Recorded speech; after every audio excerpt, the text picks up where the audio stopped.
নমস্কাৰ মন্থনৰ এটি নতুন খণ্ডলৈ মই বিদ্যুৎজ্যোতি ভট্টাচাৰ্যই আপোনালোকক স্বাগতম জনাইছোঁ আৰু ইংৰাজী নতুন বৰ্ষৰ শুভকামনা জ্ঞাপন কৰিছোঁ। মন্থনৰ আজিৰ এই খণ্ডটোত আমাৰ সৈতে অতিথি হিচাপে উপস্থিত আছে বিশ্বৰ আগশাৰীৰ শিক্ষানুষ্ঠান কেম্ব্ৰিজ বিশ্ববিদ্যালয়ৰ ডিভিনিটি ষ্টাডিজৰ অধ্যাপক অসম সন্তান ডক্টৰ অংকুৰ বৰুৱা। সোণালী জাহাজৰ কবি হিচাপে প্ৰখ্যাত সাহিত্য একাডেমী বঁটা বিজয়ী তথা গুৱাহাটী বিশ্ববিদ্যালয়ৰ ইংৰাজী বিভাগৰ প্ৰাক্তন অধ্যাপক ভৱেন বৰুৱাৰ সুযোগ্য সন্তান ডক্টৰ অংকুৰ বৰুৱাৰ সৈতে আমি এই খণ্ডটোত বিশ্বৰ শিক্ষা ব্যৱস্থাৰ লগতে তেখেতৰ বিদ্যায়তনিক আৰু গৱেষণামূলক কাৰ্যৰ বিষয়ে কিছু কথা জনাৰ আৰু আপোনালোকক জনোৱাৰ প্ৰয়াস কৰিছোঁ। আশা কৰোঁ আপোনালোকে এই খণ্ডটো ভাল পাব, শেষলৈ চাই থাকিব। আপোনালোকৰ সঁহাৰিয়ে আমাক এনেকুৱা ধৰণৰ খণ্ড প্ৰস্তুত কৰিবলৈ উৎসাহ আৰু প্ৰেৰণা যোগাব। ধন্যবাদ। ছাৰ, পোনপ্ৰথমতে মই আপোনাক আমাৰ এই অনুষ্ঠানৰ মাজলৈ স্বাগতম জনাইছোঁ। লগতে অশেষ ধন্যবাদ যে অতি কম সময়ৰ বাবে আপুনি ইংলেণ্ডৰ পৰা অসমলৈ আহিছে আৰু এই কম সময়ৰ মাজতে আপুনি কিছু সময় উলিয়াই ব্যস্ততাৰ মাজতো আমাৰ মাজলৈ আহিছে। আৰু আমি পৰম সৌভাগ্যৱান যে আপোনাৰ যোগেদি আমি অসমৰ মানুহক কিছু কথা জনাব পাৰিম বিশ্বৰ শিক্ষা ব্যৱস্থাৰ বিষয়ে, লগতে আপুনি যি বিষয়ত অধ্যয়ন গৱেষণা আৰু অধ্যাপনা কৰি আছে সেই বিষয়ে। মই বিদ্যায়তনিক ক্ষেত্ৰখনৰ বা গৱেষণাৰ ক্ষেত্ৰখনৰ কিছু কথা আৰম্ভ কৰাৰ আগতে আপোনাৰ পৰা আপোনাৰ শৈশৱৰ পৰা আৰম্ভ কৰি কেম্ব্ৰিজ বিশ্ববিদ্যালয়লৈকে যিটো বৰ্ণাঢ্য যাত্ৰা, সেই বৰ্ণাঢ্য যাত্ৰাটোৰ বিষয়ে কিছু কথা জানিব বিচাৰিছোঁ। ঠিক আছে। মই ইয়াত গুৱাহাটীতে ডাঙৰ দীঘল হৈছিলোঁ। মোৰ স্কুলিং আছিল ইয়াতে পাণবজাৰৰ ডন বস্কো স্কুলত। তাৰপিছত মই কটন মহাবিদ্যালয় আছিল সেইটো সময়ত, কালি বিশ্ববিদ্যালয়, তাত মই হায়াৰ ছেকেণ্ডেৰী ছায়েন্স পঢ়িছিলোঁ। তাৰপৰা মই দিল্লী বিশ্ববিদ্যালয়ৰ ছেইণ্ট ষ্টিফেন্স কলেজত BSc পঢ়িছিলোঁ, BSc ফিজিক্সত। তাৰপৰা মই কেম্ব্ৰিজ বিশ্ববিদ্যালয়লৈ গৈছিলোঁ 1998-ত। তাতে মই এবছৰ নেচাৰেল ছায়েন্সেছ বুলি কয় সেইটো ট্ৰাইপষ্টটো, সেইটো মানে ফিজিক্স মানে পদাৰ্থ বিজ্ঞান পঢ়িছিলোঁ। আৰু মই দিল্লীত মই যেতিয়া পদাৰ্থ বিজ্ঞান পঢ়ি আছিলোঁ BSc দিল্লী বিশ্ববিদ্যালয়ত, তেতিয়াই মোৰ মানে অকণমান দৰ্শন শাস্ত্ৰৰ পিনে মোৰ মনটো অলপমান গুচি গৈছিল। দৰ্শন শাস্ত্ৰৰ যিবিলাক প্ৰশ্ন, যিবিলাক সমস্যা, যেনে ধৰি লওক does time have a beginning, does space have N and, what is the nature of reality, যিবিলাক আমি দৰ্শন শাস্ত্ৰৰ তত্ত্ববিদ্যা বুলি কওঁ বা জ্ঞান শাস্ত্ৰ বুলি কওঁ, সেই ধৰণৰ বিষয়বিলাকৰ ওপৰত মোৰ অলপমান মানে ৰুচি আহি গৈছিল। তেতিয়া মই কেম্ব্ৰিজত থাকোঁতে 1999-ত লাহে লাহে মই অকণমান দৰ্শনৰ পিনে সোমাই গৈছিলোঁ, যেনে history of science, philosophy of science, philosophy of religion, history of religion, sociology of religion. সেইদৰে লাহে লাহে গৈ মই মোৰ PhD কৰিলোঁ ফিলচফি অফ ৰিলিজনৰ ওপৰত। তাৰপিছত মই 2006-ত ভাৰতলৈ ঘূৰি আহিলোঁ আৰু 2007-ৰ পৰা 2013লৈকে মই দিল্লী বিশ্ববিদ্যালয়ত অধ্যাপনা কৰিছিলোঁ এখন কলেজত, আৰু 2013-ৰ পৰা মই এতিয়া কেম্ব্ৰিজত আছোঁ। হয়, এতিয়া ছাৰ আপুনি ক'লে যে আপুনি প্ৰথমতে ফিজিক্সৰ ছাত্ৰ আছিলে আৰু ফিজিক্সৰ ছাত্ৰৰ পৰা আপুনি পৰৱৰ্তী সময়ত বৰ্তমান কেম্ব্ৰিজৰ চেণ্টাৰ ফৰ ডিভিনিটি ষ্টাডিজৰ এজন অধ্যাপক। এইখিনি সময়ত ছাৰ আপুনি আপোনাৰ যিটো শৈক্ষিক যাত্ৰা সেইটোত এটা ইউটাৰ্ণ ল'লে আৰু আপুনি বিজ্ঞানৰ পৰা গৈ পেলাই আমি যাক সাধাৰণতে কলাৰ অধ্যয়ন বুলি কওঁ, আপুনি সেইটো বিষয়লৈ গ'ল।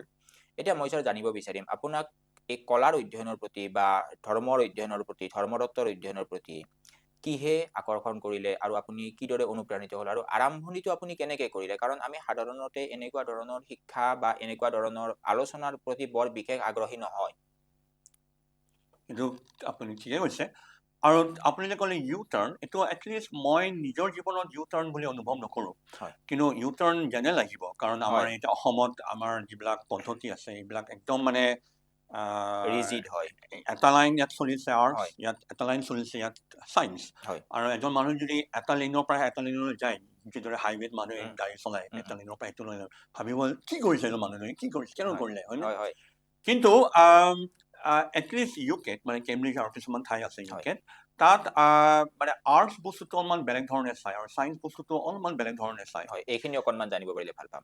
গতিকে বস্তুটো এনেকুৱা যে ছায়েন্স পঢ়িলেও কিছুমান ধৰণৰ প্ৰশ্ন আপোনাৰ আহিব পাৰে যিবিলাক আমি ইংলিছত মেটাফিজিক্স বুলি কওঁ, আৰু কিছুমান এনেকুৱা ধৰণৰ তত্ত্ববিদ্যা বুলি ক'ব পাৰোঁ অসমীয়াত, কিছুমান এনেকুৱা মেটাফিজিকেল কুৱেশ্যন, এইবিলাক হৈছে ছায়েন্স আৰু ৰিলিজনৰ বৰ্ডাৰ লাইনত, মই যে কিছুমান প্ৰশ্ন দিলোঁ মানে does time have a beginning, does space have N and, কিন্তু তাতকৈও আৰু এটা ডাঙৰ প্ৰশ্ন আহিব পাৰে যে does my life have any meaning, does human existence have any significance, হয়নে? ধৰি লওকচোন এতিয়া মই ক'ব পাৰোঁ যদি আপুনি ভাবিব পাৰে আপোনাৰ জীৱনৰ ছিগনিফিকেঞ্চটো কি, এতিয়া আপুনি PhD ষ্টুডেণ্ট কৰি আছে, PhD কৰি আছে, সেইটোৱে আপোনাৰ ছিগনিফিকেঞ্চ। কিন্তু মই যদি আপোনাক এইদৰে সুধোঁ PhD কৰিও বা কি হ'ব, আপুনি ক'ব যে মই ইমান জ্ঞান পাম, মই যদি জ্ঞান পায়ো বা কি হ'ব, এইদৰে যদি প্ৰশ্ন সুধি থাকোঁ, এটা সময়ত আমি এটা মানে ঠাইত পাম যেতিয়া আপুনি ভাবিব যে সঁচাকৈ মোৰ জীৱনৰ কিবা মূল্য আছেনে, কিবা ছিগনিফিকেঞ্চ আছেনে, কিবা ভেলু আছেনে, কিবা পদাৰ্থ আছেনে। এই ধৰণৰ প্ৰশ্নবিলাকক আমি মেটাফিজিকেল বুলি কওঁ, মানে জীৱনৰ কিবা মিনিং আছেনে, কিবা ছিগনিফিকেঞ্চ আছেনে। গতিকে মই ভাবোঁ যে ছায়েন্স পঢ়া মানুহৰো এনেকুৱা ধৰণৰ প্ৰশ্নত ইণ্টাৰেষ্ট থাকিব পাৰে আৰু থাকেও, মানে ছায়েন্স পঢ়া মানুহেও আমি দেখোঁ মানে বিভিন্ন ধৰণৰ প্ৰশ্নত তেওঁলোকৰ এটা ইণ্টাৰেষ্ট থাকে, কিন্তু মানে ছিষ্টেমটোৱে সেই শ্বিফ্টটো এলাউ নকৰিব পাৰে। মানে আপুনি যদি এতিয়া BSc পঢ়িছে, তেতিয়াতো BScৰ পৰা আপুনি ইয়াত MA লৈ গ'লে আপোনাৰ বহুত ধৰণৰ প্ৰব্লেম আহি যাব। কিন্তু মই যেতিয়া কেম্ব্ৰিজত দেখিলোঁ মানে এই শ্বিফ্টটো মানে এলাউ, তাৰমানে ছিষ্টেমটো এইটো মানে ছিষ্টেমটোও মানে একচুৱেলি এলাউ নকৰে, কিন্তু মানে but you can work with the system. গতিকে মই যেতিয়া সেইটো দেখিলোঁ তেতিয়া মই মানে সেই সুযোগটো ল'লোঁ। গতিকে এতিয়া মই যদিও মোৰ মানে শৈক্ষিক জীৱনৰ যদি মোৰ আৰম্ভণিটো এইদৰে হৈছিল, মই পদাৰ্থ বিজ্ঞানত ফিজিক্সত, এতিয়া মই প্ৰায় 20 বছৰ 22 বছৰে হ'ল এতিয়া মই ধৰ্মীয় দৰ্শনৰ ছাত্ৰ বুলি ভাবোঁ নিজকে মই, মানে ৰিলিজিয়াছ ফিলচফি বুলি যিটো ক'ব পাৰি, মাই ফিলচফি অফ ৰিলিজন। এতিয়া ছাৰ আমি কেম্ব্ৰিজৰ আৰু ভাৰতবৰ্ষৰ বা UK আৰু ভাৰতবৰ্ষৰ যিটো শৈক্ষিক কালচাৰ, সেই শৈক্ষিক কালচাৰৰ মাজত নিশ্চয় পাৰ্থক্য আছে বুলি অনুভৱ কৰিব পাৰোঁ। আপুনি দুয়োটা শৈক্ষিক কালচাৰৰ লগতে অৱগত, আৰু তেনেকুৱা ক্ষেত্ৰত মই আপোনাৰ পৰা এইটো কথা জানিব বিচাৰিম যে দুয়োখন দেশে বা দুয়োটা ব্যৱস্থাই উভয়ৰে পৰা কোনবিলাক দিশ গ্ৰহণ কৰা উচিত আৰু কি ধৰণে এক্সিকিউট কৰা উচিত এই দিশবিলাকক? এইটো প্ৰশ্ন মোক প্ৰায় মানুহে সোধে যে আপুনি ইমান 7 বছৰমান দিল্লীত পঢ়াইছিল আৰু এতিয়া প্ৰায় 12 বছৰ হৈ গ'ল আপুনি কেম্ব্ৰিজত পঢ়াই আছে আৰু কেম্ব্ৰিজত আপুনিও পঢ়িছিল, গতিকে কি ধৰণৰ পাৰ্থক্যবিলাক দেখা যায়। প্ৰথম কথাটো এইটো মই ক'ম যে আজিকালিৰ দিনত ইমান বস্তুবিলাক ডিজিটেল মিডিয়া হৈ গৈছে, পাৰ্থক্যবিলাক অলপমান কমি গৈ আছে। ধৰি লওকচোন এতিয়া মই যেতিয়া প্ৰথম গৈছিলোঁ ছাত্ৰ হিচাপে কেম্ব্ৰিজত 1998ত, তেতিয়া ইণ্টাৰনেট বস্তুটো জাষ্ট আহিছিলে আৰু বহুত ধৰণৰ কিতাপ, বহুত ধৰণৰ জাৰ্নেল সেইবিলাক পাবলৈ হ'লে তাত লাইব্ৰেৰীত যাবলগীয়া হৈছিল, আৰু লাইব্ৰেৰীত যদি আপোনাৰ লাইব্ৰেৰী এক্সেছ নাই বাছ আপুনি সেইবিলাক কিতাপ পঢ়িব নোৱাৰে, সেইবিলাক জাৰ্নেল ল'ব নোৱাৰে। কিন্তু আজিকালি বহুত ধৰণৰ এনেকুৱা ৰেপজিটৰী বুলি কয় আছে, JSTOR এটা এক্সাম্পল, JSTOR নিচিনা এনেকুৱা ৰেপজিটৰী আছে, আপুনি গুৱাহাটীত বহিও আপোনাৰ যদি এক্সেছ আছে, দিল্লীত বহিও আপোনাৰ যদি এক্সেছ আছে, সেইবিলাক ডাউনলোড কৰিব পাৰে, সেইবিলাক পুথিবিলাক ডাউনলোড কৰিব পাৰে। গতিকে মই এইদৰে আৰম্ভ কৰিছোঁ জাষ্ট এই বস্তুটো ক'ব কাৰণে যে আজিকালিৰ দিনত মানে 2025 ডিচেম্বৰত আৰু জানুৱাৰী 2026ত এই পাৰ্থক্যবিলাক অলপমান কমি গৈ আছে। অলপমান কমি গ'লেও এতিয়াও মই দেখোঁ এটা মেইন ডিফাৰেঞ্চ হৈছে যিটো আমি ইংলিছত ৱৰ্ক কালচাৰ বুলি কওঁ, মানে এটা মানে বাতাৱৰণ, এটা মানে বাতাৱৰণ, সেইটো ভাৰতত আৰু এইটো এটলিষ্ট কেম্ব্ৰিজৰ নিচিনা ঠাইখনত এতিয়াও বহুত এটা পাৰ্থক্য আছে। বস্তুটো এনেকুৱা তাত মানে এটা ইনফ্ৰাষ্ট্ৰাকচাৰটোতো আছে, তাৰ মানুহৰ এটা মানে চিন্তাধাৰা, এটা ভাৱ চিন্তা, এটা কাম কৰাৰ পদ্ধতি, কৰ্ম পদ্ধতি, এই বস্তুবিলাকত মই পাৰ্থক্য দেখোঁ। যেনে মই ধৰিলা এটা এক্সাম্পল উদাহৰণ, এতিয়া যদি আপুনি মোক কয় ঠিক আছে এতিয়া হৈছে দিনটো হৈছে ডিচেম্বৰ 26 আজি, অংকুৰ তুমি এটা ছুটি ল'ব পাৰিবা নেকি, আগষ্টৰ 15 তাৰিখে আহিবা, মোৰ লগত থাকিবা আৰু দুদিন আমি ক'ৰবাত যাম আৰু ভাষণ দিম, আগষ্ট 15ৰ পৰা 18লৈকে বা নৱেম্বৰৰ 2 তাৰিখৰ পৰা নৱেম্বৰ 5লৈকে এনেকুৱা ছুটি লৈ লোৱা। মই লগে লগে তোমাক কৈ দিব পাৰিম যে মই নোৱাৰিম, কাৰণ মোৰ সেই ডেটবিলাক অলৰেডি ছেট আছে। এই মানে এনেকুৱা মানে শিক্ষাৰ ডেট, এনেকুৱা মিটিঙৰ ডেট, এনেকুৱা বিভিন্ন কৰ্মৰ ডেটবিলাক মোৰ অক্টোবৰ মাহৰ 5 তাৰিখৰ পৰা ডিচেম্বৰ মাহৰ 5 তাৰিখলৈকে 2026ত ছেট হৈ আছে। যদি ছেট হৈ থাকে তাৰমানে আমাৰ ষ্টুডেণ্টেও জানে যে এনেকুৱা এটা নিয়ম আছে, এনেকুৱা নিয়মৰ মাজতে চলিব লাগিব, এনেকুৱা নিয়ম প্ৰণালী আছে, পদ্ধতি আছে, সেই পদ্ধতিৰ মাজত চলিব লাগিব, সেই বস্তুটোৱে আপোনাৰ জীৱনত এটা শৃংখলা দিয়ে। আৰু আপোনাৰ জীৱনত যেতিয়া এটা শৃংখলা থাকে তেতিয়া আপোনাৰ ভাৱ চিন্তাবিলাক অকণমান বেলেগ ধৰণৰ হৈ যায়, ষ্ট্ৰাকচাৰ হৈ যায়, এটা মানে ডিচিপ্লিন থাকে। সেই ডিচিপ্লিনটো ইন প্ৰিন্সিপল আমি য'তে থাকিলে আপুনি পাব পাৰে। আপুনি গুৱাহাটীতো পাব পাৰে, ধুবুৰীতো পাব পাৰে, শদিয়াতো পাব পাৰে, শিৱসাগৰতো পাব পাৰে, ইন প্ৰিন্সিপল।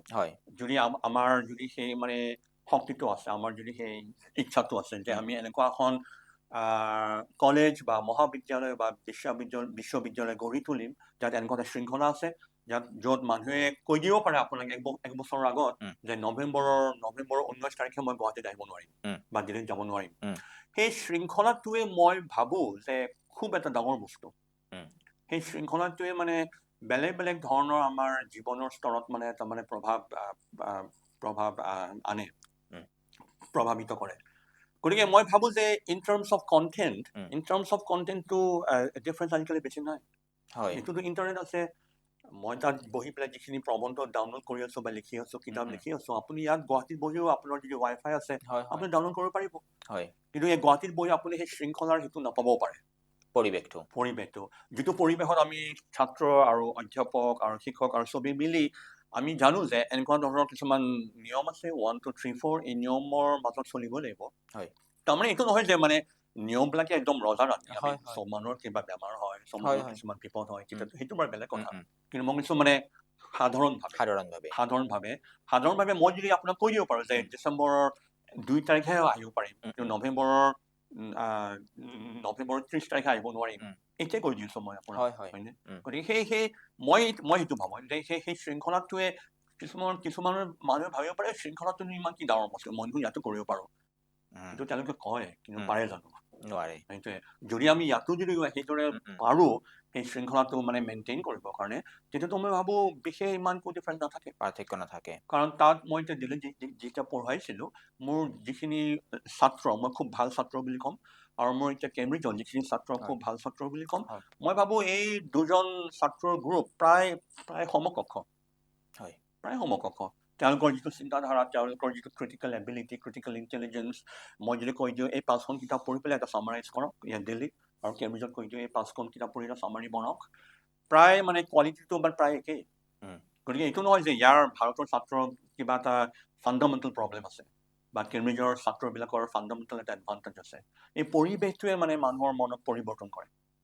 এতিয়া ছাৰ আমি গৱেষণাৰ ক্ষেত্ৰটোত যদি চাওঁ, তেতিয়াহ'লে ভাৰতবৰ্ষৰ গৱেষণাৰ যিটো স্তৰ বা গৱেষণাৰ যিটো মানদণ্ড সেইটোক লৈ যথেষ্ট পৰিমাণে বিভিন্ন সময়ত সমালোচনা হয়। তাৰ লগতে আমাৰ ইয়াতে এইটো কথাও আহে যে আমাৰ ইয়াতে চৰকাৰে গৱেষণাৰ ক্ষেত্ৰত যি ধৰণৰ গুৰুত্ব দিব লাগে সেই ধৰণৰ গুৰুত্ব নিদিয়ে, সমাজেও গৱেষকজনক যি ধৰণৰ গুৰুত্ব আৰু মৰ্যাদা দিব লাগে সেই ধৰণৰ নিদিয়ে। তাৰ মাজতে আমি চন্দ্ৰযানৰ দৰে কিছুমান কাম কৰিব পাৰিছো যিবিলাকত আমি পশ্চিমীয়া দেশতকৈ যথেষ্ট কম খৰচত আমি সম্পাদন কৰিছো। তেনে ক্ষেত্ৰত ছাৰ আমি ভাৰতবৰ্ষৰ গৱেষণাৰ যিখন ক্ষেত্ৰ সেইখন ক্ষেত্ৰক যদি আমি আগবঢ়াই নিব লাগে বা উন্নত দেশৰ সমপৰ্যায়ৰ বুলি যদি ক'ব লাগে, তেতিয়াহ'লে ছাৰ আমি কোনবিলাক দিশত গুৰুত্ব দিয়া উচিত বুলি আপুনি ভাবে?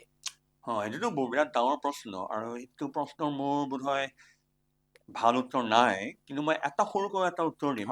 আজিকালি এতিয়া এটা নতুন এটা যিটো পদ্ধতি আৰম্ভ কৰিছে FYP, 4 year program, মই যিটো বুজিছো 4th yearত মানে মেইনলি যিটো মেইন ফ'কাছ, যিটো মানে প্ৰধান ফ'কাছ 4th yearত, সেইটো হৈছে আপোনাৰ এখন মানে কিবা এখন ৰিচাৰ্চ পেপাৰ লিখা, বোধহয় কিমান শব্দ নাজানো, মানে 12,000 words বা 15,000 words। এতিয়া যদি এই বস্তুটো আমি সঁচাকৈ ইমপ্লিমেণ্ট কৰিব পাৰো, মই এইদৰে কৈছো কাৰণ মই মোৰ বন্ধু আছে বেলেগ বেলেগ ঠাই, মই তেওঁলোকক সুধিছো এই যে 4th yearত তোমালোকে কিনো কৰিছা, কি বিষয়ে গৱেষণা কৰিছা? তেওঁলোকেতো কৈছে আমাৰ বহুত ঠাইত মানে এয়াই নাই, মানে আমাৰ শিক্ষকে নাই, বহুত ঠাইত আমাৰ একদম মানে গৱেষকে নাই, যিজনে মানে আমাৰ ছাত্ৰক মানে পঢ়াব পাৰিব, দেখুৱাব পাৰিব কি ধৰণে এখন মানে ৰিচাৰ্চ পেপাৰ লিখা হয়। সেইটোতো এটা মানে ডাঙৰ এটা লাকুনা, ডাঙৰ এটা গ্যাপ, হয় নাই? যদি আমি এই বস্তুটো যিহেতু আমি চৰকাৰে যিহেতু মানে ঘোষণা কৰিছে যে FYP আছে, গতিকে FYPটো যদি আমি সঁচাকৈ ইমপ্লিমেণ্ট কৰিব পাৰো, আমি 4th yearত আমি সঁচাকৈ আমাৰ ছাত্ৰ ছাত্ৰীসকলক দেখুৱাব পাৰো যে এইদৰে গৱেষণা কৰা হয়। কাৰণ সাধাৰণতে কি হয়, তেতিয়া মানে আপুনি 1st yearত থাকে, 2nd yearত থাকে, 3rd yearত থাকে, আপুনি কলেজৰ আপুনি লেকচাৰটো শুনিবলৈ যায় আৰু আমাৰ নোট লিখে, আৰু সেইটোৱে আপুনি মানে ৰিপিট কৰে পৰীক্ষাত, আৰু সেইটো ৰিপিট কৰিলেহে পাছ কৰিব পৰীক্ষাত। সেইদৰে আপুনি পঢ়ি ভাবে যে অ'কে ছাৰে কৈ দিলে বা অধ্যাপকে কৈ দিলে বা কিতাপত লিখা আছে এইটোৱে সত্য, আপুনি নিজৰ মানে ক্ৰিটিকেল ইণ্টেলিজেন্সটো ব্যৱহাৰ কৰি আপুনি নাভাবে যে আমাৰ লেটাৰেল থিংকিং কৰিলে এখন কিতাপত এনেকুৱা লিখা আছে, এখন কিতাপত এনেকুৱা লিখা আছে, মই যদি এই দুটা মিলাই চাওঁ এইটোৰ মানে কি হ'ব মানে ৰিজাল্টটো, এইটো ৰিজাল্টটো যদি এনেকুৱা হয় যে ছাৰে যিটো লেকচাৰত কৈছিল সেইটোৰ লগত দেখোন নিমিলে অলপমান, গতিকে মই যদি এই আনচাৰটো এইটোৰে লিখি দিওঁ, সাধাৰণতে মই নাজানো কি হ'ব পাৰে ইয়াত গুৱাহাটীত আপুনি বোলে ফেইল কৰিব, আপুনি এইদৰে লিখি দিয়ে যে ছাৰে বা এনেকুৱা কৰিলে বা মেডামে এনেকুৱা কৰিলে, কিন্তু মইতো এখন দুখন কিতাপ পঢ়ি দেখিলো যে বস্তুটো ভুল, গতিকে এইটো মোৰ এটা সমালোচনা এইদৰে লিখিছো। কিন্তু সেইটোৱেতো ক্ৰিটিকেল ইণ্টেলিজেন্স, আৰু সেই যিটো মানে শক্তি সেইটো যদি আমি সঁচাকৈ ডেভেলপ কৰিব পাৰোঁ, পৰিপূৰ্ণভাৱে ডেভেলপ কৰিব পাৰোঁ 4th ইয়াৰত, এনেকুৱা ষ্টুডেণ্ট এনেকুৱা টিচাৰ আছে, teachers who are truly committed to the art of critical intelligence. সেইটো এতিয়া কিদৰে কৰিম, কিদৰে মানে হিউমেন পাৱাৰটো আনিম, সেইবিলাক মানে ৰিচোৰ্চেছৰ কথাও আছে, সেইটো মই জানো, এইটো মানে সদায়তো সেনেকুৱা আমাৰ কনষ্ট্ৰেইণ্ট থাকেই সৰু কলেজত বা ক'ৰ পৰা আনিম মানুহ এনেকুৱা পঢ়াবলৈ, কিন্তু মই ভাবোঁ যে সৰু সুৰাকৈ এইটোৱে এটা মানে ভাল লঞ্চিং পেড, কাৰণ মানে যিখন এখন মানে ক্ৰিটিকেল ৰিচাৰ্চ পেপাৰ সেইখনত সাধাৰণতে কি হয়, এখন ভাল ক্ৰিটিকেল ৰিচাৰ্চ পেপাৰ সাধাৰণতে ইজ নট জাষ্ট ডেছক্ৰিপটিভ, যে এনেকুৱা এনেকুৱা লিখা আছিল, এনেকুৱা এনেকুৱা লিখা আছিল, এনেকুৱা লিখা আছিল, বাছ মই এনেকুৱা ৰিপৰ্ট কৰিছোঁ। If you just report what has been published already by other people, that is not a good research paper. মই মানুহক সদায় এইটো মনত পেলাই দিওঁ যে ৰিচাৰ্চ শব্দটোত এটা হাইফেন আছে, ৰি-চাৰ্চ। আপুনি যেতিয়া চাৰ্চ কৰিছে নহয়, আপুনি ৰি-চাৰ্চ কৰিছে, you are searching again for knowledge, for wisdom in what other people have said. So you are participating in an ongoing conversation and trying to develop a voice of your own, a view of your own. গতিকে সেই how to develop a view of your own এইটো খুব এটা ডাঙৰ কথা, আৰু এইটো সহজতে নহয়, কাৰণ প্ৰথমতে যদি মই কৈ দিওঁ tell me what is it, your view of your own, আপুনি you may feel that oh I have nothing new to say, কি কম, গতিকে what we need are teachers who are compassionate, who are thoughtful, who are insightful, and who are willing to help people to develop this critical agency, this critical intelligence. এতিয়া যদি সঁচাকৈ আমি এনেকুৱা গৱেষক আছে গুৱাহাটীত, অসমত আছে, তেতিয়াতো মানে ভৱিষ্যত is very bright.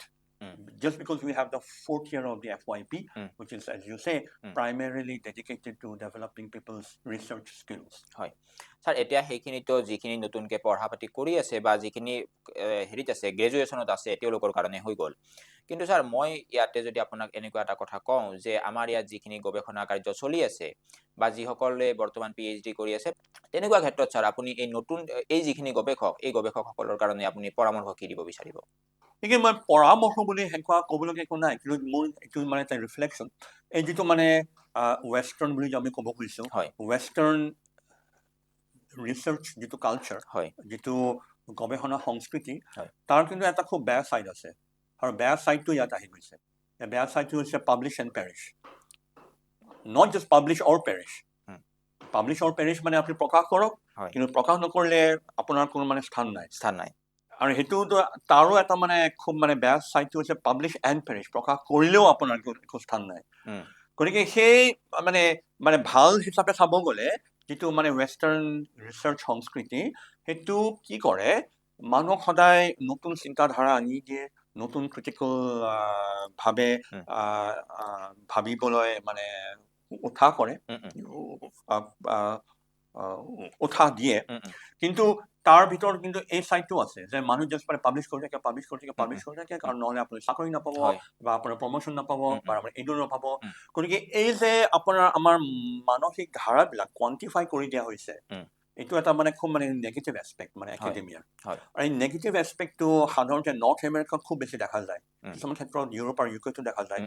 এই নৰ্থ আমেৰিকান সেই গৱেষণা কালচাৰটো, ৰিচাৰ্চ সংস্কৃতিৰ এই নেগেটিভ ছাইডটো ইয়াত আহি গৈছে। মানে মানুহে যাই চাওক কিমানখন পাব্লিকেশ্যন আছে, মানে পাব্লিকেশ্যনৰ কোৱালিটিটো বা কি, আৰ্গুমেণ্টটো বা কি আছিল।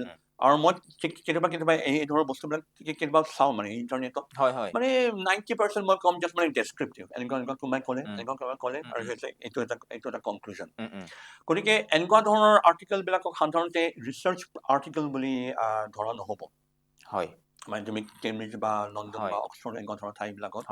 গতিকে এতিয়া এইটোৰ চলিউশ্যন কি, মোৰ সেইটো ব্যক্তিগত চলিউশ্যন নাই, মানে এইটো কৰি এইটো প্ৰব্লেম চল্ভ হৈ যাব।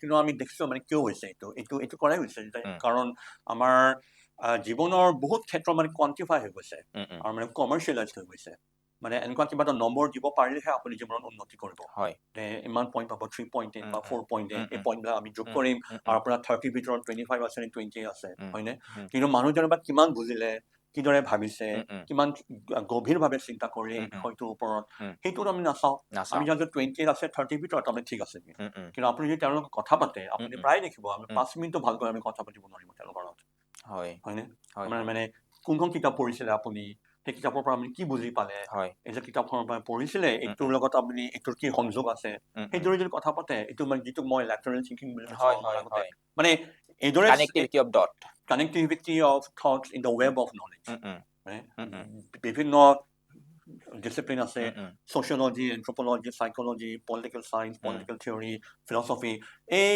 বিভিন্ন বিষয়বিলাক আপুনি কিদৰে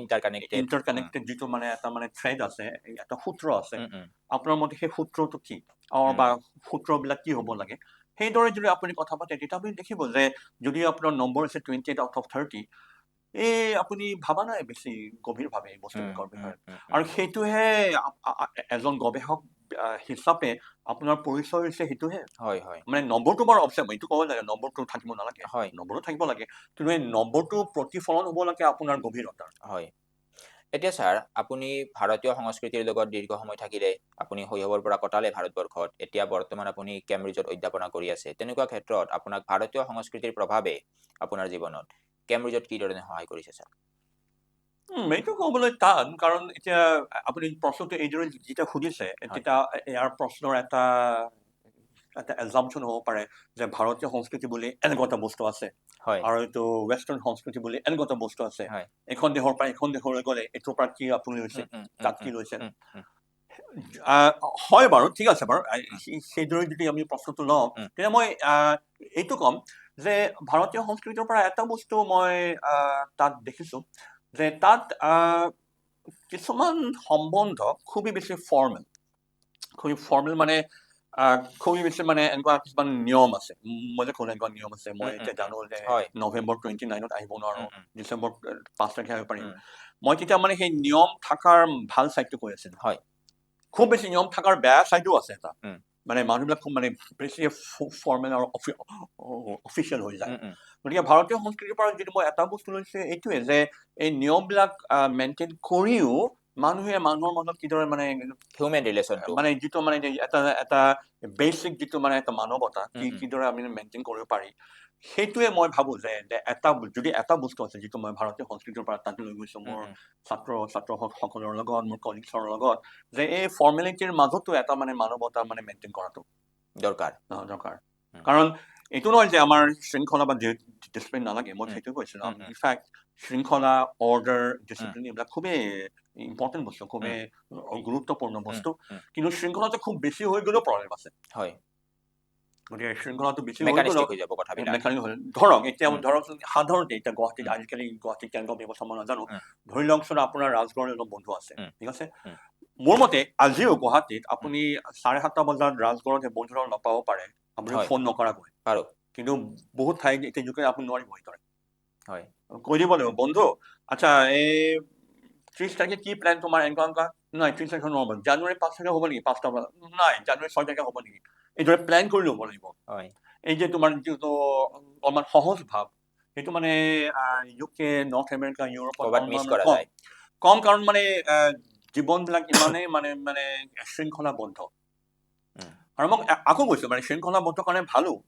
মানে কিছুমান সুবিধাও আছে কিন্তু বেছি শৃংখলাবদ্ধ হৈ গ'লে এই ধৰণৰ প্ৰব্লেমবিলাকো থাকে সেইবিলাক মই কেতিয়াবা মানে তাত মিছ কৰোঁ ছাৰ নতুনকৈ যিখিনি মানুহে বাহিৰত যাব খোজে তেওঁলোকৰ প্ৰতি আপোনাৰ পৰামৰ্শ কি হ'ব আৰু তাৰ লগতে বহুতৰ এটা ভাষাৰ সমস্যা থাকে ভাষাৰ সমস্যা মানে লেংগুৱেজ বেৰিয়াৰ থাকে গতিকে এই দুয়োটা ক্ষেত্ৰত আপোনাৰ পৰামৰ্শ কি হ'ব আমি জেনেৰেলি বাহিৰত যাব খোজা মানুহৰ কাৰণে কি পৰামৰ্শ থাকিব বিশেষ মোৰ পৰামৰ্শ নাই এইটো মানে আপুনি ডিপেণ্ড কৰে আপুনি কিয় যাব বিচাৰিছে আপুনি বা কোন আপুনি ছাত্ৰ হিচাপে যাব বিচাৰিছে নে আপুনি ডক্তৰ হিচাপে তাত চাকৰি বিচাৰিছে নে ইঞ্জিনিয়াৰ হিচাপে গতিকে সেইটো নিৰ্ভৰ কৰে আপুনি কোন আপুনি কিয় যাব বিচাৰিছে কিন্তু ভাষাৰ বিষয়ে মই ক'ব পাৰিম অৱশ্যে আপুনি যদি ইংলেণ্ডৰ নিচিনা ঠাইত যাব বিচাৰিছে তেতিয়াতো আজিকালি তেওঁলোকৰ মানে ভিজাৰ মানে এটা কণ্ডিশ্যনে আছে বোধহয়, মানে ভিজাৰ বোধহয় নহয়, কিন্তু মানে আপুনি যদি তাত থাকিব বিচাৰিছে আৰু পাছপৰ্ট ল'ব বিচাৰিছে বা যিটো PR বুলি কয় পাৰ্মানেণ্ট ৰেচিডেঞ্চি, তাততো আপুনি you have to demonstrate a fluency, a basic fluency in the English language.